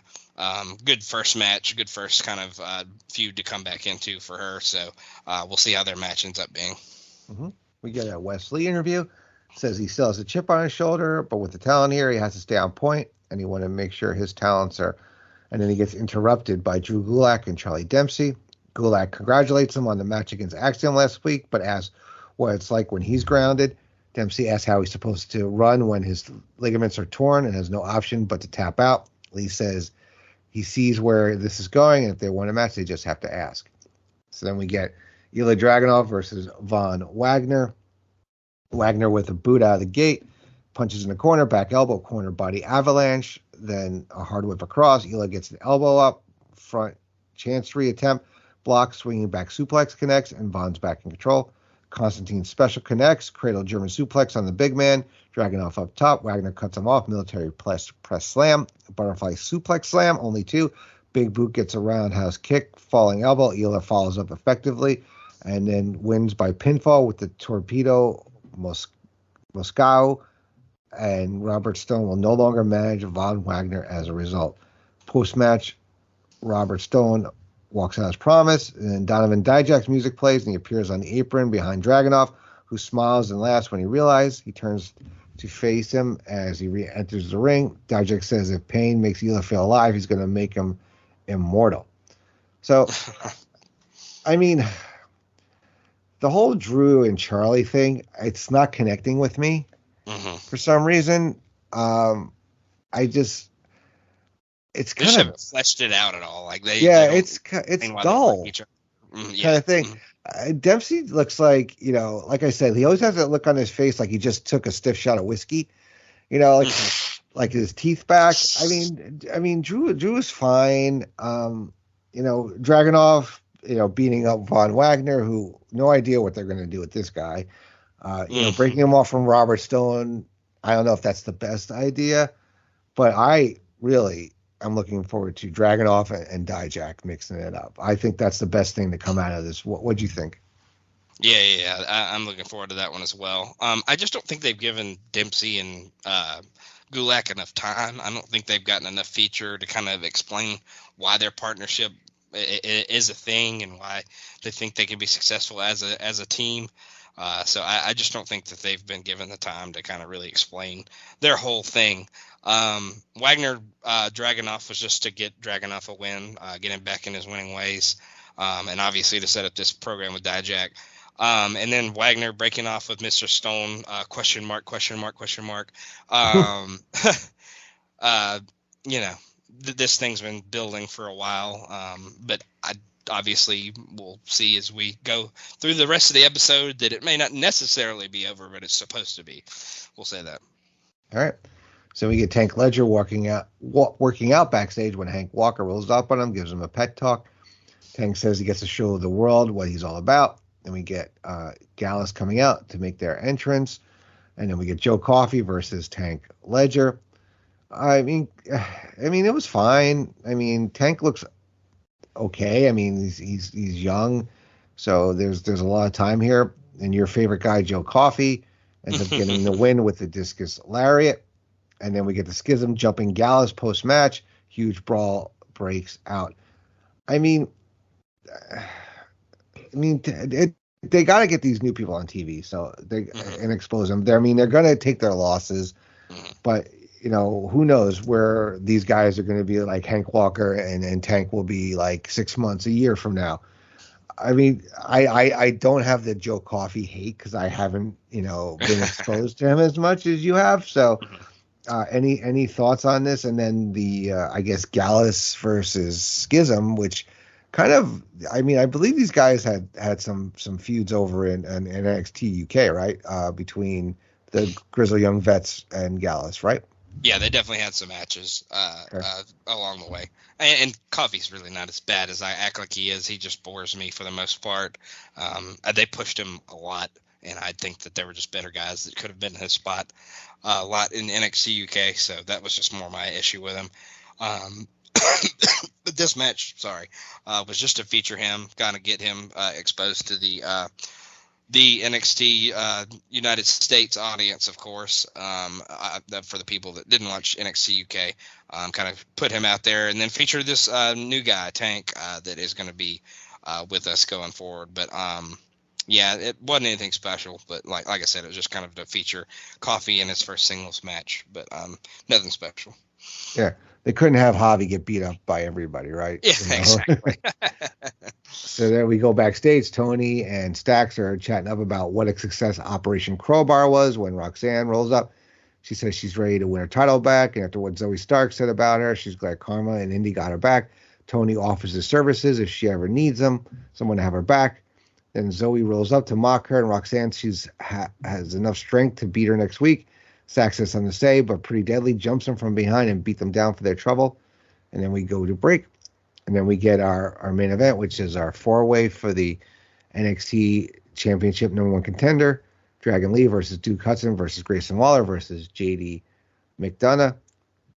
Basically, everybody plays their part. We get, Dragon Lee, flying all around the ring. Duke playing the big man spot. Grayson with his, psychology. JD just beating the crap out of everybody. But we go through a couple of segments here, and let's just get to towards the end of the match, where we get Grayson hitting some jabs. We get flip flop fly connects. He follows it with a senton. Dragon then sends him to the floor with a shoulder block, slingshot German suplex. Waller breaks it up. You get an electric chair drop, one for Lee, stalking after McDonough, but he counters with a poison Frankensteiner. Sidestep, take Waller down, slingshot Tornillo, swinging back suplex, Dragon Lee with a double stomp. JD and Dragon fighting in the corner, Tree of Woe, double stomp connects, suicide dive on Hudson. Lee back inside, fired up, snap knee. JD kicks out, Waller back in. A knee puts him on the apron, JD with a jawbreaker. Duke then blasts Grayson with a boot, double lariats for the other two. Hoisting Dragon Lee up, he reverses the Razor's Edge into a Frankensteiner. JD with a shotgun dropkick. Lee snaps off a German suplex. He crashes to the floor. Dragon back on his feet, getting Duke in position. Liger bomb. Waller hits the Ace Crusher and steals it. So we got Grayson Waller winning by pinfall with a lateral press on Duke Hudson, become the #1 contender for the NXT Championship. Waller celebrates on the ramp and drinks from a boot. Carmella Hayes makes an entrance to square up with him. So I really enjoyed this fatal four-way match. I thought, again, all the guys did their part, played their roles. Duke is really good in that big man spot in these matches. Again, he's deceptively big. You know what I mean? Like when you just see him like backstage doing all that stuff, you don't think but then when you get him in the ring, he's just like this mountain of a man. And they don't play that up enough. Mm-hmm. Right? But JD is great. Dragon Lee was awesome, and Waller, ultimate opportunist, basically. Mm-hmm. What are your thoughts on this main event? Yeah, I was kind of surprised Waller won. I knew we would get him and Hayes eventually, but I'm surprised they're going to it this quickly. I'm sure they have their reasons, but I don't know who I expected to win, because I think it's a little too quick for Dragon Lee, but I think he's the guy that they're most trying to push going forward. But JD could have done, but Grayson and Carmelo have a great match. But I thought this was really well done, like you said. Everybody played their part. And yeah, I think Duke is really good in these multi-man. I think he's good in a tag team and kind of these matches where he doesn't have to do everything with just one other person. So I don't know that he's the best one-on-one guy, but obviously I think he's really good in a tag. And like you said, he's deceptively huge. So, but yeah, everybody played their role in this one, and this was a great main event to close the show. All right. And that moves us to the final episode we will be covering in this episode, which is from actually one night ago on April 18th. In the arena, a brawl is broken out between the participants of our three-way tag title match, and referees having a hard time getting them separated so the match can start. And it is the Creed brothers, Gallus, and the Dyad for the NXT Championship. I really enjoyed this match. Julia. We'll fast forward a little bit. Julia's landing a drop kick. Crawls over for the tag made. Brutus in with heavy chops. Big Lariat takes Wolfgang down, and the straps are down as well. Stacking them up, clubbing blows ahoy. O'Connor roll and a Northern Lights for two, but Mark Coffey comes in and breaks it up. Fireman's carry and the Dyad trip Coffey up. Julius pulls Wolfgang out of the ring and slams him to the steel steps. The Dyad put Mark into the steel steps, and the two challengers start brawling in the ring. Double pump handle slam, but Brutus rolls away. Julius with elbows and punches, fighting valiantly, 2-on-1, double suplex into a kip-up. Ava Rain with a cheap shot. The Dyad looking for the Doomsday device, but Brutus cuts Jagger off and gets up to the top. Brutus bomb device takes Fowler out. Julius distracted, checking on Ivy now. Gallus regains control, and Gallus wins by pinfall with a boot of doom on Brutus Creed to retain the NXT Tag Team Championship. This, like I said, this was a fun match. Julius Creed is a beast. Mm-hmm. I mean, the guy. I haven't seen. Maybe Chad Gable has done this, but I mean, he literally is holding men in position, like for and big man too, not like not like Axiom, or like Nathan Fraser, like little guys. No, these are big guys, and he's like holding and he's flipping them around, and yeah, I was happy to see the dyad in here finally get a little change up with the breakup. I kind of think, we'll get to it soon. The Creed brothers, this could be it for them. I think. I think they still need some seasoning, so to speak, but I think that they're there enough to hold their own on Raw or SmackDown. But yeah, this was a fun match though. Nice, mostly some heavy man stuff, but with a little bit of flipping around. But it was a good way to start the episode. What do you think? Yeah, the Creeds definitely need to see a different roster at this point. I think they've done pretty much all they can here in NXT. They definitely, I think it would be good to pair them with somebody as maybe like a coach or something like that. Obviously, there's been rumors online that they may pair him with Gable going forward, add him to the Alpha Academy. So that would be an interesting way to go if they do go up to the main roster. But this was a really strong match. A bunch of guys that can hit really hard. A really hot way to start the show, without a doubt. I think this was definitely the best choice. It was good to start with a brawl before the match. As the show is opening, like they're already fighting. I thought that was a really smart way to go. And these tag teams need to stop bringing these ladies out to the ring because they keep distracting people and costing them matches. So, because I think the Creed brothers had this match all but one, and then Julius went to go check on Ivy, which he should have done. That was the right thing to do. But I think they could have won the match if he had stayed in the ring. Obviously Gallus jumps on Brutus and gets the win. But yeah, they need to start leaving the ladies in the back. I mean, women are distracting men in tag matches. Men are distracting women in tag matches. What is happening? It's anarchy here in NXT. Just leave them in the back, right? No good can come of them coming to the ring. No managers. Unless you're a heel. If you're a baby face, yes, then leave them in the back. If you're a heel, bring their asses out, right? Exactly. So we get Dijak rolling up to the arena, gets angry at an interviewer when Apollo Crews rolls up, tells him off for taking a swat at them. They go back and forth, and Dijak challenges him to a match later in the night. We get a hype reel from Noam Dar. Then we get Nathan Fraser hosting a John Oliver-style talk show. He talks about how his injury has left him with something missing, and it'd be easy to get sad about, but last week came to realization that it applies to everyone on the roster who's lost a match or two. It's a locker room full of studs and studettes, and if you fail for 3 seconds against a world-class athlete, it's okay. Don't bitch, don't moan, don't complain, just look inward, and he realized he'll never be depressed if he simply never shows up again. He's going to practice what he preaches. So, getting a Dijak Apollo match is not the most exciting thing. I mean, the Nathan Fraser thing, I thought it was fine. It's good to see him doing something. I mean, maybe they think they need another kind of skit, so to speak, if we're going to possibly be losing the Grayson Waller effect before long, right? Because that skit will no longer be there once Grayson Waller, goes to the main roster at some point. Mm-hmm. Well, what do you think of them giving Nathan Fraser this character? I definitely think it's interesting. I think it came off well in this one. I'm interested to see where it goes, obviously. I feel like I said that a lot, but I am really, truly interested in a lot of these things going forward, just to see what they can do with it. It gives him a little bit of juice and something to kind of go with going forward. And yeah, Dijak and Apollo's not really lighting my world on fire, so not super interested in seeing that one. But I don't know that Apollo has much more to accomplish in NXT, so maybe he's one of those that might end up going back to the main roster as well. Yeah, I really don't know what he'll do once he gets there. Yeah, that's true. I think he's kind of aimless, a man without a home. Yeah. So we got Miles Bourne versus Noam Dar. Basically a squash match to show Noam Dar off with his first proper NXT match. He wins by a pinfall with a running enziguri. Notice that it's no longer the NXT UK Heritage Cup he had. Mm-hmm.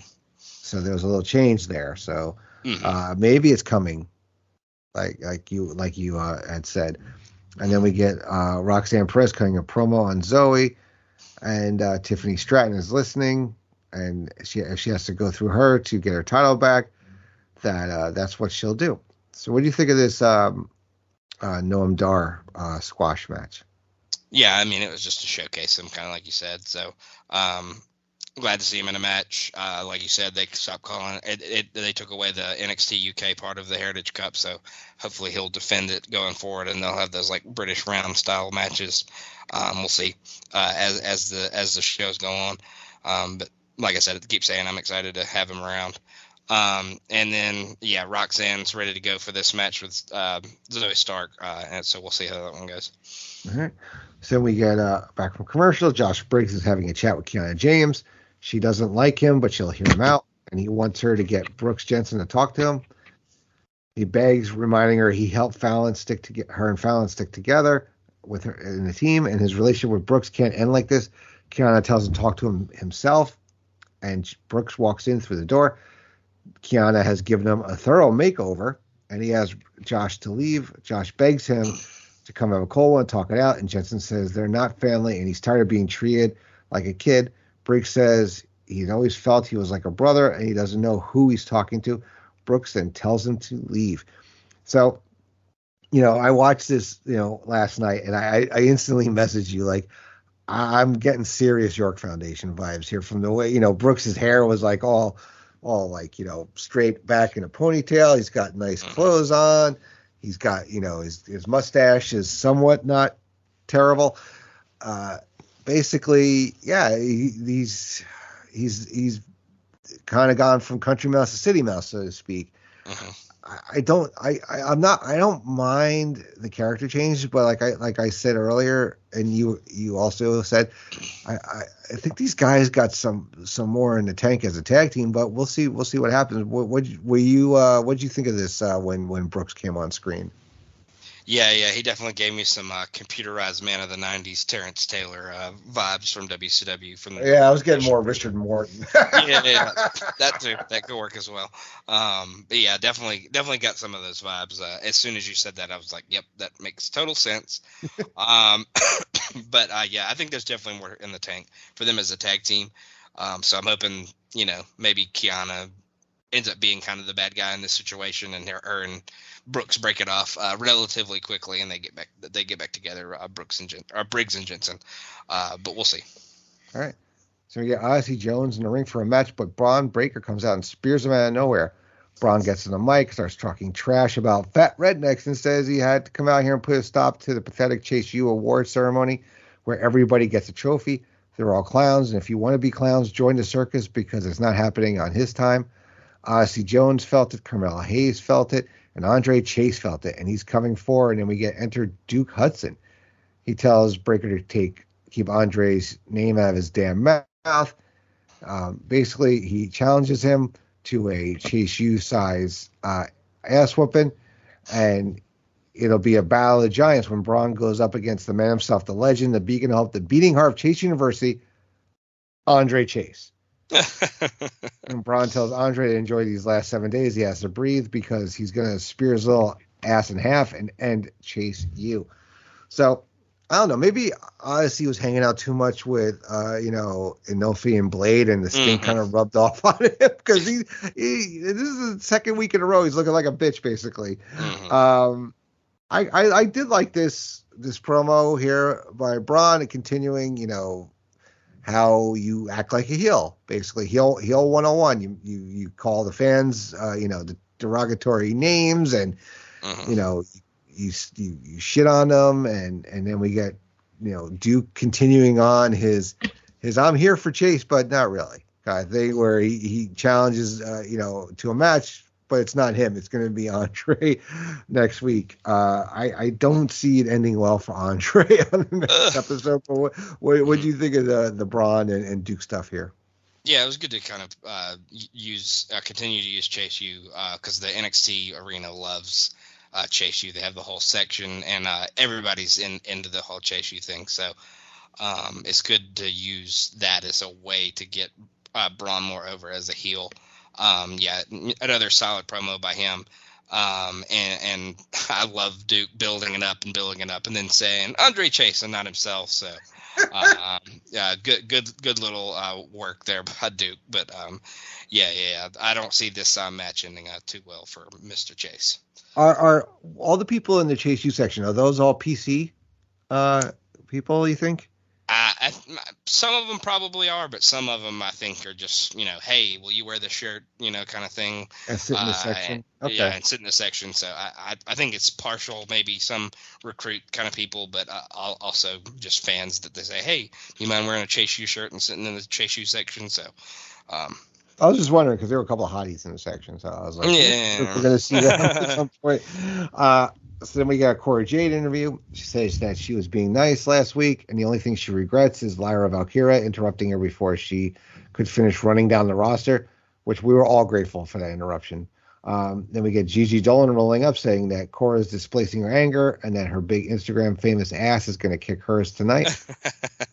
Then we get, a Pretty Deadly interview. They said the only way to get through the D'Angelo family is to speak their language.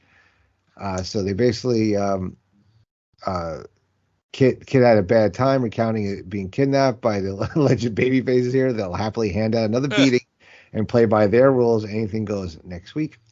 And we get Roxanne Perez versus Zoe Stark. And this was, a pretty decent match here. And, it ends up with Roxanne winning by Pop Rocks clean in the middle of the ring, which again is leading me to believe Zoe is all but gone from NXT very soon. But what do you think of, the Cora Jade, Gigi Dolin interaction here? We get the Pretty Deadly, continuing on their feud with the D'Angelos, and then this Roxanne Zoe match. I love the Instagram famous ass because I'm a big fan of that, as we know. But her cutting off Cora was a good thing, and they make a match for later between them two as well. Pretty Deadly. I like earlier that they kind of took it to the D'Angelos and showed a more aggressive side of them. But obviously they have a match coming up next week at the spring breaking episode of NXT. So looking forward to seeing that one because I thought their match a couple weeks ago was pretty good as well. And then the match was good. Zoe's the ring general as always, but Roxanne shined really well. I think she fought from behind really well. She was constantly fighting from beneath, and I think she does that really well. So, and that Pop Rocks was it seemed like a kind of a Pop Rocks out of nowhere. So maybe that'll be the new wrestling meme going forward. Oh. Yeah. See, the thing I love about Pretty Deadly is that they are these joking, ha ha ha, we cheeky monkeys, but then they could kick the crap out of you. You know what I mean? Like it's almost like a switch can go off with them, which is, I think, is really going to lead them to success. Like they because you don't want them to be Adam Rose on the main roster. Basically, you don't want to be like, oh, we're fun, because you never really got to see him being a badass on the main roster. I mean, I kind of paused my NXT watch, so he's still Leo Kruger. So I haven't seen how that evolved, but that's my worry for them. And I think that they will be able to get around that by how they can, because they, had that thing where they were beating up Gallus not long ago. Now they're beating up the D'Angelos, not showing that they're just not these pretty boy, funny guy pushovers. So that's one thing I really like about them. They're really, I'm happy there because I knew of them. I didn't know much about them in NXT UK, but I'm very happy that they came over, because they've been a welcome addition to this. And they think they're going to do well on the main roster. Mm-hmm. So then post-match from Roxanne and Zoe, we get Indi making her entrance, says she wanted to say to Roxanne's face that she wouldn't be standing out here if it was for her, and she wouldn't be much of a champion if she didn't return the favor for somebody who didn't lose her title in the first place and offers her a match next week. Perez says that they're friends in and out of the ring, but for that title, it's everyone for herself, and she's on. Then we get Tiffany Stratton interrupting, who's confused and as why everything is not about her, and says that Indi's title reign is pure dumb luck. And she keeps drawing at it. Indi snaps and makes it a three-way. So we get Grayson Waller interviewed backstage. He puts on an American accent and says the match against Johnny Gargano was unsanctioned. That means it didn't happen. And he's going to have Carmelo Hayes on the Grayson Waller effect tonight and tell him to his face that he's taking the title from him. And we get footage from last week of Von Wagner begging Robert Stone for one last chance to open up to him. Stone says he doesn't believe him, but Von starts talking about WWE being his blood and his dad being a Beverly brother. I popped when he said that. I got to admit. Robert says that that's a good start, and they go off together. So we get a lot of, interview character type stuff here. Anything of note that you want to talk about?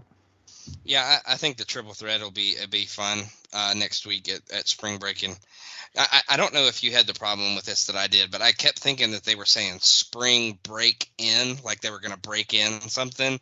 I wasn't getting, because I kept hearing them say it, and I didn't have the volume turned all the way up or anything, so I was like, what are they saying? So I finally got it, I think, right around this time. So I was like, what a weird name for a show throughout the whole time, though. But because the next one will be Spring Breakin' 2 Electric Boogaloo. Oh, yeah, exactly. 100%. But yeah, announcing the Grayson Waller effect, that'll be a pretty good segment for sure. And then we're still going to do the Von Wagner, Mr. Stone thing, but hopefully it'll turn into something because he's going to open up to Mr. Stone. So we'll see. Maybe he'll dress like his father. Who knows? Yeah, bring out the purple starry tights and the cape. So for sure, let's see it happen.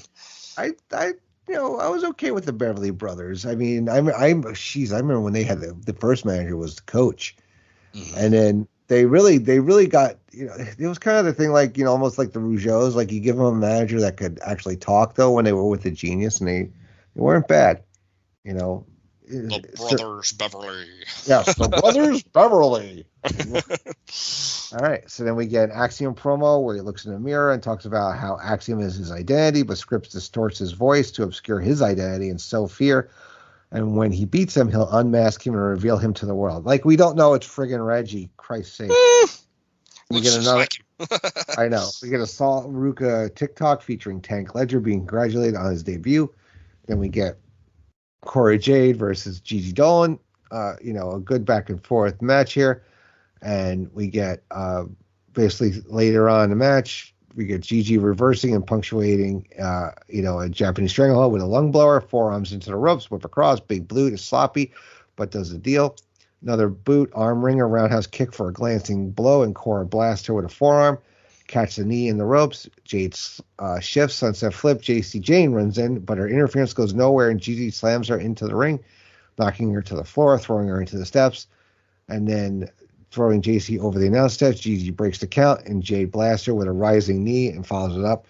And Cora Jade wins by pinfall with a DDT. Post-match, Jade gets on the mic to crow about another victory. Enter Lyra Valkyria in a cloud of smoke, says that the time for talking is over. Next week, Cora's claim to be the savior of the division will be tested as they engage in battle. So I thought the match was fine. Again, this JC Gigi thing is not going to end anytime soon because we haven't had a real big time match between the two of them. We had that one on NXT, but it was kind of a fluke, so to speak, win for Gigi in that one. Cora was fine. She needed the win and she needed to win, kind of sneakily to continue on. And her and Lyra should have a fun match next week. So what do you think? Yeah, this was to get Cora a big win over a bigger name person here on NXT. But also push across the Gigi JC feud a little bit further. Obviously, they're going to have another match. And like you said, that first match kind of felt like the first Carmelo Bron match, kind of a chapter one. Obviously, they were going to do something again later. Which whatever JC's thing was, why she missed the Stand and Deliver show, if he was really hurt or if it was just a storyline. But yeah, obviously they're going to have another match, so pushed along that, but it gave Cora a big win at the same time. And yeah, I'm looking forward to her and Lyra next week, see what they can do together. All right. So we get Eddie Thorpe interviewed about, he said he traveled all the world to test himself, focusing on enhancing his skill set so he'll be ready for this opportunity when it happened. People have stereotypical images of Native Americans, but he's here to succeed. We had Damon Kemp rolling up with a slow clap and congratulates him on his speech. Eddie said it wasn't a speech, and Kemp said he was very impressed and tells him to keep up the good work because he might have something. That's real, from, NXT superstar Damon Kemp. Jesus. Then we get NXT legend. I know the guy. Has the guy gotten a win at all? He's not the guy to be in this. It's been a minute. Yeah. So then we get Josh Briggs is at Fallon Henley's bar being sad about his buddy. Then we get Kiana and Brooks roll up arm in arm. Said they're not here to drink, and Briggs tells Brooks that he mustn't have meant everything he said, but Jensen tells him he meant everything and he's clearly the star of the show. Josh tells him to run around with his cheating girlfriend, but he's not going to sit here and take the trash talk. And they're here to challenge them to a mixed tag, and Josh says he'll be ready to hand out an ass beating. All right, so what do you think? So I didn't think we were going to get here with this, right? Do you think we get the reveal of whoever Sebastian is next week? And is this going to be the I guess the split is going to officially happen? Like they're going to have their match and all that. Is it going to be, Brooks is a heel, Briggs is, then they're both singles? Like, what do you think's going to happen here? I do hope we get some kind of reveal, or they just end up going full heel with Brooks. I just want this to be. I've enjoyed it for the most part, and it does have some good spots. But this has been going on for a long time, and I'm kind of ready for it to be over, if I'm being completely honest with you. So I think it'll be an all right match, but hopefully it has some kind of resolution for the whole thing. All right, so we get Apollo Crews versus Donovan Dijak. Fast forwarding into the ring, we get into the match. Crews snaps Dijak's neck over the top rope, back inside with a diving lariat, standing lariats, whip across, leaping lariat, kip up, diving blockbuster cover, pump kick blocks a discus lariat, suplex, but Donovan lands on his feet. Off the ropes, Apollo runs right into the cyclone kill. Dijak with a goozle. Crews kicks out of the choke slam. Up in the corner, Dijak with the backbreaker rack, and he wins by pinfall with Feast Your Eyes. Post-match, Ilya Dragunov runs in and sends Dijak backing with a boot and a headbutt before the referees and security swarm to keep them apart. I mean, match was fine, right result here. Dijak needs the win. He's a guy that he could probably go back to the main roster right now, but this NXT run then will be kind of a disappointment, and not any fault of his. I think this booking really, because he's a guy that really needs to be, a little more active, I guess, so to speak, and maybe get his hands on a title before he goes back up there. But what do you think of this match? Yeah, I would classify, for the most part, his NXT run so far as a disappointment. I thought he would have been a champion at some point, or at by this point, I mean. I'm still kind of hoping, like you said, that he'll maybe win at least the North American Championship before he goes back to the main roster. But yeah, this is definitely a step in the right direction. It got him a win over a name, at least. Apollo hasn't been doing too much lately, but he's still a name. He's still been a champion on the main roster, so it's a big win. Kind of gets him going in that right direction, kind of like I said. So hopefully it'll continue building for him from here, and maybe he'll get back into a feud with Wesley eventually. Yeah. I think Wesley kind of, I guess, exceeding expectations, so to speak, and going on this run may have something to do with it. Because I think, would you have expected Wesley to still have this title right now? Definitely not.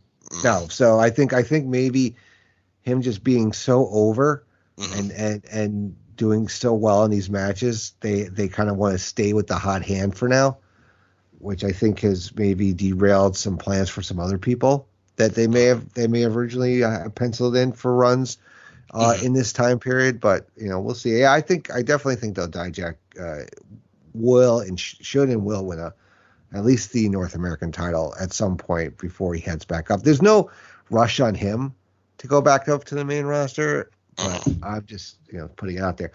So then we get a Jacy Jayne interview on the way out of the building.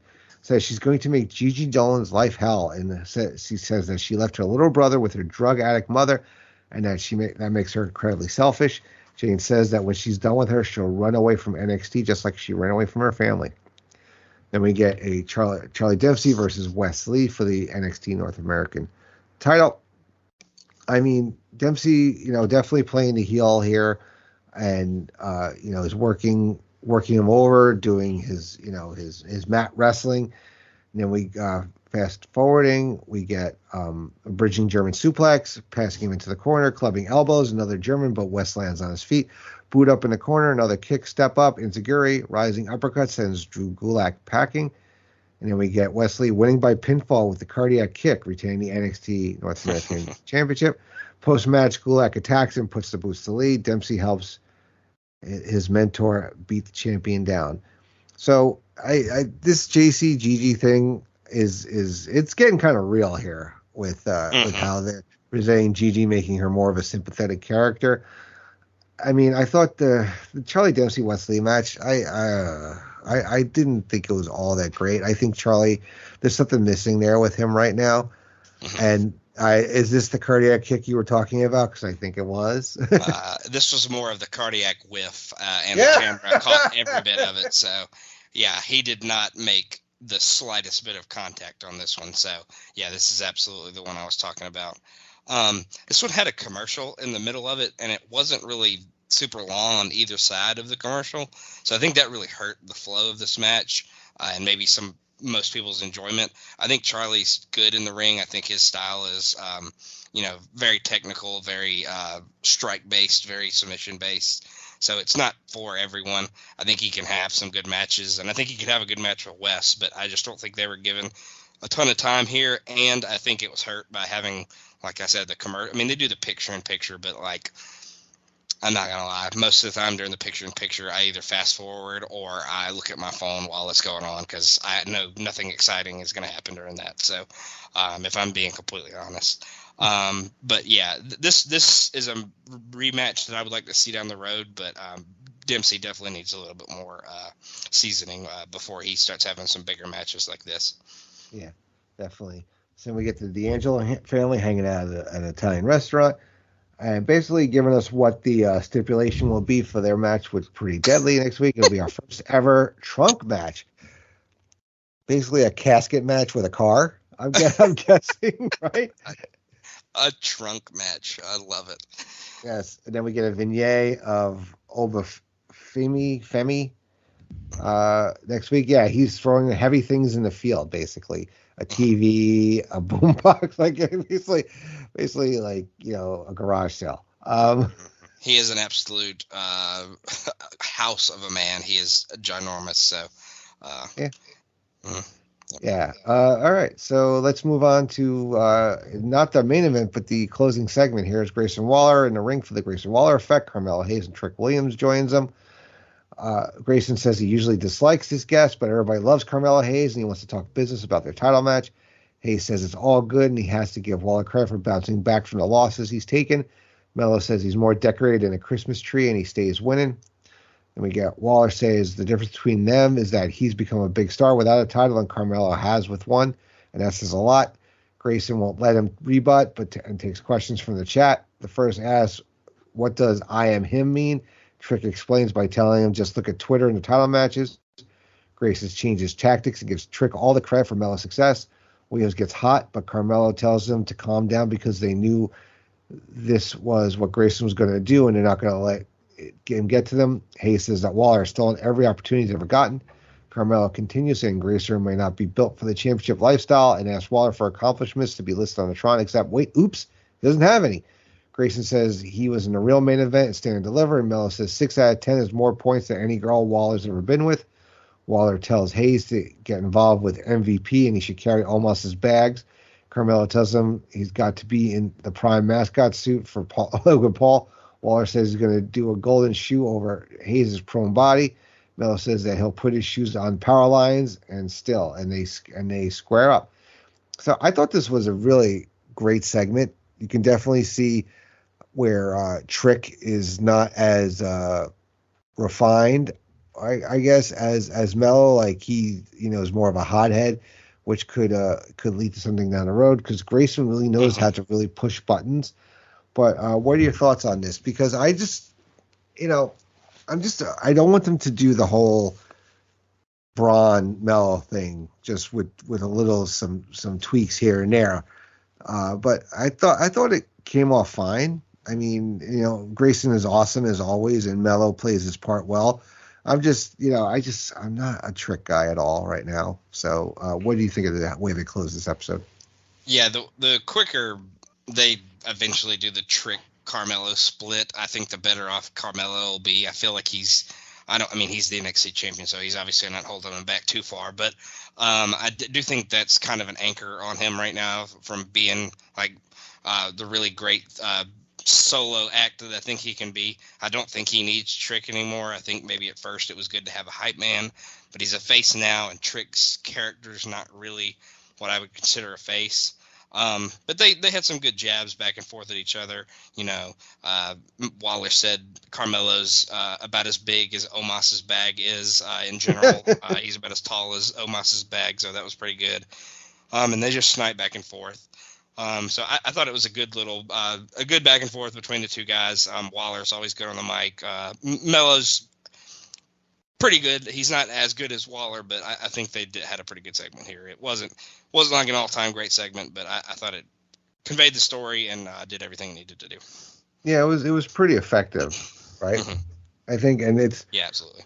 I mean, we got time to build up, because it probably won't be till the next PLE, right? And did they say, or is it next week? I forgot. Is it spring breaking? No, this match is at spring breaking. It's next week. Okay, the spring breaking. Okay, that's right. So I mean, we know there's not going to be a title change on this. I thought these guys were going to first meet at PLE, but I guess something's going to happen here though to lead to something else down the line. I think this is a setup for something else. Yeah, so, I think this is pretty much a setup for Breakker Carmelo too at Battleground or whatever the PLE is called. It's in May. All right, cool. So that's going to wrap up our breakdowns right now. But now with the draft coming up, and there's been talk of it on all the shows, including NXT, we're going to kind of go through right now some NXT superstars that we think that could go to either Raw or SmackDown. So we'll kind of run down the list. Like obviously, like any champions at the moment, I think are off the table, with the exception of maybe Indi, because she could lose it next week to either Tiffany or Roxanne. But I think Chase U is not going anywhere. Apollo. I mean, could you see him going? I mean, he's become a jobber on NXT. Yeah. Right. I mean, probably why he's down there anyway. But you see him going back up to the main roster, and what the hell would they do with him? Yeah, I'm not. That's the only thing I struggle with, is I'm not sure what they do with him back on the main roster, because he'd probably just do the same thing he's doing there. He might as well do it for the young guys if he's gonna do that. Like he might as well prop up some of these younger talents that they're trying to get over. So I mean, he's probably more effective in NXT than he would be jobbing to somebody on SmackDown or Raw. So he's somebody I could see going up. Obviously, we've talked a lot about the Creeds. I think I could see them going up. Do you think Pretty Deadly goes up? I think that's somebody else I could see maybe losing the trunk match, and the car drives them to SmackDown later in the weekend. Yeah, it could. It could be. I mean,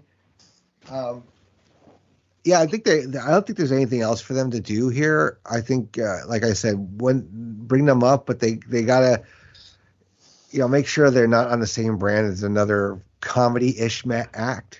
So maybe they could just switch them and the Maximum Male Models. Maximum Male Models could come down to NXT, and then they could go to definitely. They definitely could use it. I know we don't. That's really. I really don't like them doing this with Otis. I don't. I actually love Otis. He's one of my favorite guys. I was upset when they broke up Heavy Machinery. Because that was a nice, fun Haas tag team. I mean, But yeah, I definitely can see. I definitely think Pretty Deadly is all but gone up. Cameron Grimes, who hasn't been on TV for God knows how long, Mm-hmm. you know, he finished his run in NXT, so I'm assuming he's going to be up there very soon. Yeah. Let's see. So Dijak's not going anywhere. Dragon Lee's not going anywhere. Grayson Waller. Do we see Grayson going up now, or maybe a little bit later in the year? My thing is if they're doing this Carmelo Grayson match now, which I think they probably could have played off if they wanted to, makes me feel like maybe Grayson's going up.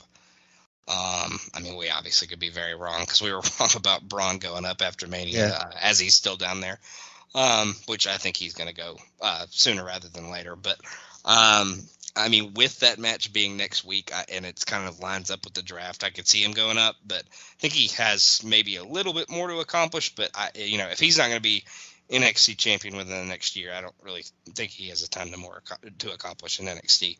But I mean, if he was left down there to do that eventually, I could see it. But I think he definitely could flourish on the main roster if they put him up there.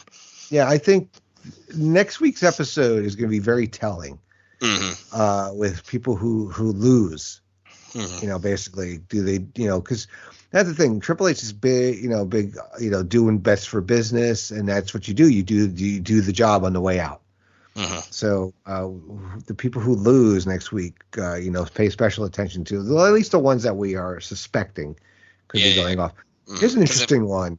Go ahead. Sorry. Yeah, I was going to say if Tiffany wins next week, I could honestly see both Indi and Roxanne going up. I think Roxanne should probably stay down, but I could see that they're so high on her that they maybe go ahead and push her up to the main roster. But I think Indi definitely loses next week, and she ends up being one of the ones that goes up. All right, Dragunov. He's a guy I could see. I would send him up and kind of establish him with Imperium, make him like a new member. Yeah, they could add him to Imperium for sure. If he didn't have the thing going on with Dijak, and I don't think they're blowing that off next week, I think I would maybe be a little on board with that one. But he could be good. I mean, he's definitely talented enough to flourish up there. So, but that one's a little less likely. But I could see it if it does. I mean, I could be okay with it if it does happen. We got JD also too. Yeah, he's the same. He's kind of the same way, but I think he needs to accomplish. I think he needs to win maybe a belt or two before he goes up, because I think he's good enough and talented enough to be featured in a prominent role on their TV. Do you think? Now I don't know how they would replace them, but do you think maybe putting the dyad of not the whole schism faction, but maybe just the dyad as a way to keep them happy? Promise them getting moved to the main roster, maybe. Yeah, that could be a way to kind of keep them happy. I think it would maybe be, I don't know. I was going to say maybe it would be smarter to give them the belts, but I don't know if they need to be the people that beat Gallus, so I'm not sure. But yeah, that could be a way to keep them happy for sure. We got Katana Chance and Caden Carter. Yeah, I mean, just to bolster that women's tag division on the main roster, I think I could see them going up. But, I mean, I don't think they're going to be, like, prominently featured or anything like that. But they'll just be another team that they can throw at the choice of the month tag team champions. Yeah. Sometimes they injured people. Do you see Nikita Lyons? We were real low on her when she went out, so I don't think so. It would make Scott Shiflett happy for sure. So that would definitely make him happy, but I'm doubtful on that one. Here's somebody I don't even know if we've even talked about him since we started doing the podcast. Roddy, like he's still there, man. He just hasn't been on TV, right? Have we even talked about him? Maybe in our first episode, maybe if that, I don't even know. I don't even remember talking about Roddy on this show. Yeah, we may have mentioned him on the first episode, but yeah, he's been out with some kind of injury for a while. Okay. I think he's doing a lot more coaching at this point as he's recovering from. I think Wikipedia says it's an ankle injury, so maybe he fucked up his ankle at some point. So, and you always got to believe Wikipedia, So, I think he's been doing some coaching in the PC. I don't know if he's riding out his contract or if he has plans of being on the main roster at some point, but he's definitely, if he decided to get back in the ring, I would love to see him on the main roster. In this share.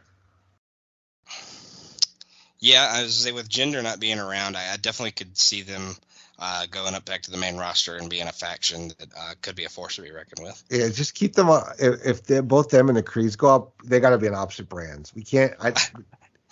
We had enough of them together. Like we could see them again down the road, but we've already been there, done that, got the T-shirt. Let's move on with our lives, right? Kind of thing. Yeah, I feel bad for Veer because he's been like up and down and up and down and up and down. So, we'll see. Tyler Bate, and I'm hearing that he's almost a lock to be up on the main roster. Yeah, I would definitely be interested to see how that would work out. Yeah, I mean he's been in the company for a long time. He won that original NXT UK title. So I mean he's been in the company for 7 years at this point. I don't remember exactly what year that happened, but he's been in the company for a while, and he's definitely more talented than a lot of these newer NXT guys are. So I definitely think he deserves it if they want to go that direction. All right, a couple more. We got Wendy Chu. I think she's hurt right now. So I think she's not actually. I think she's actually really hurt, not just storyline wise, but yeah, I think she's like really hurt right now. So I don't see her going up. All right, and then Zoe. Basically, we pretty much know she's a lot, because also you read about them doing main event or dark matches, and she's been doing a bit also, and also sometimes like an appearance in the Rumble could also be like a precursor as well. Yeah, I mean, I don't ever see her really being the main champion focus, so I think she could be a good utility player on the main roster. She's a Natty, a Sonya kind of role. You know what I mean? Exactly. All right. So, conversely, though, anybody we see going from Raw or SmackDown to NXT, I have right now I have the Raw roster up, and I'm gonna thumb through it quickly. Could you see them doing some kind of angle with Baron Corbin, maybe getting sent to NXT, kissing and moaning or something about it? I don't know. I have heard that they may go back to the bum-ass Corbin, where he's kind of the poor guy that has all the stains all over his shirt and stuff like that. So, yeah, I could see something like that maybe for a little bit. But I don't really know what you do with him at this point. It could give him new life, so why not? Yeah. It's funny. I have the Raw roster up on the WWE website. Dabba-Kato is listed as a Raw superstar. Oh, is it really? Yeah. I mean, I know, what's funny is he surprisingly has gotten so over and really done well in his heel gimmick. Dominic Mysterio. I mean, imagine if he was to go to NXT, almost like playing up on like his going to jail angle. Yeah. Where like he wouldn't make it in NXT or something. I don't know. Like, why am I going here? I don't know. But yeah, Maximum Male Models, I could definitely see that as without Otis, hopefully, if they do go down. You said the Los Lotharios earlier. I could see them going down. They could be a good tag team to have kind of in that, to fill the void of some of these other tag teams that may be leaving. So Mustafa Ali, maybe. Yeah, he could be a good guy in that like North American title kind of matches that they've seemed to be having a lot of lately. So I think he could definitely be a good guy to go down. Rick Boogs. I think they're really high on him, so I'm not sure. Let's see. Looking at the, I mean, could you see? I mean, I don't think so. Hit Row? No, right? Nah. I think whenever they start releasing talents again, I think they're cooked. Oh boy. Is Aaliyah? Is she still hurt? Yes, I think so. All right. Maybe a Dana Brooke. I could see her going down. Just that women's division a little bit. I could see Emma going down, or Lacey maybe going back to kind of get her shit together, so to speak. They still have Naomi listed on SmackDown here. Oh, yeah, wow. Even though they've actively said that she's not with the company anymore. So, You move Madcap back down, much to the chagrin of Ryan Gray. He loves some Madcap. So Shanky. Well, I mean, I think they should keep Shanky wherever they're going to put Indi Sheer. So if Indi Sheer comes up, I think they should kind of keep them with them. So, all right, very cool. I don't see anything coming out of left field. I mean, there were some that came out of left field a few at times when they've drafted people up. Like, initially, like, people were kind of shocked when Alexa got called up. Yeah, because she hadn't really done anything. She was more of a manager. Yeah. Yeah, she had that really great heel turn in that run with what's it called? Wes and Bud. Yeah. So they were pretty good, but yeah, we don't know, but it's exciting. It's an exciting time.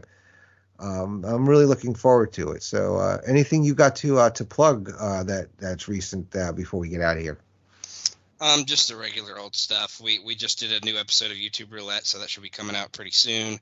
Chicken Salad and Starflation, I do that with Ben and Callum, looking at the best and worst of wrestling throughout both of those.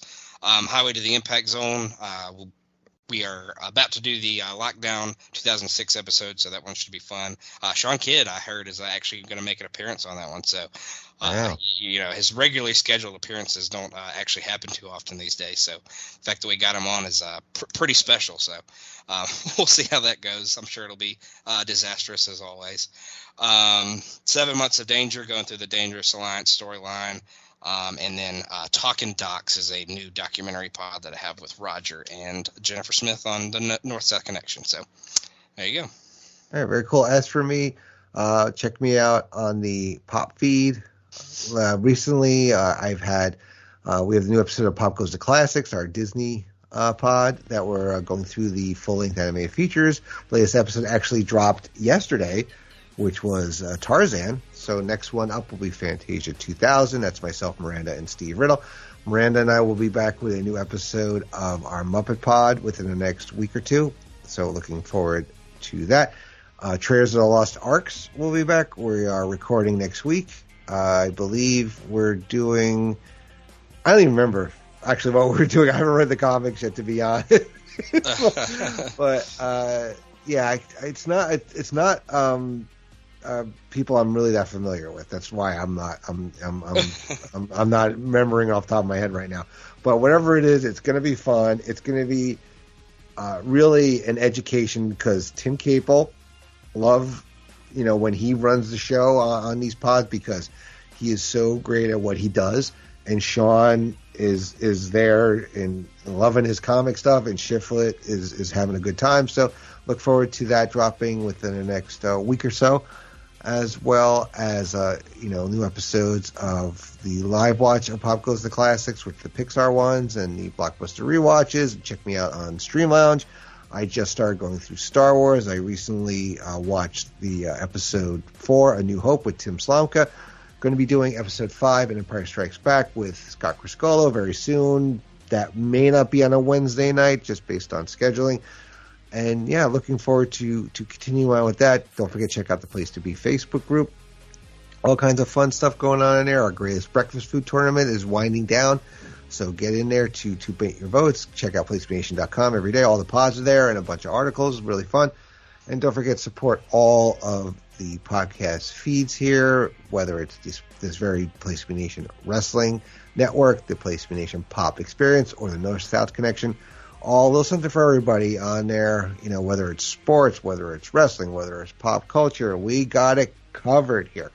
So lots of fun. All right, cool. So this wraps up our latest episode of Who's Next. And as always, it was a pleasure to be here with you, Logan, to break down NXT. I look forward to meeting up again with you in about a month's time. And that should be leading us into the next PLE, or will the PLE have happened? Our next I think we'll be. Let's see. I think we'll be right before it. I think it'll basically be a preview show. All right, awesome. Love doing those preview shows because I'm usually wrong. All right, so for Logan Crosland, I'm Indi Hartwell. Thank you for listening to Who's Next, and we'll see you on our next episode. Take care.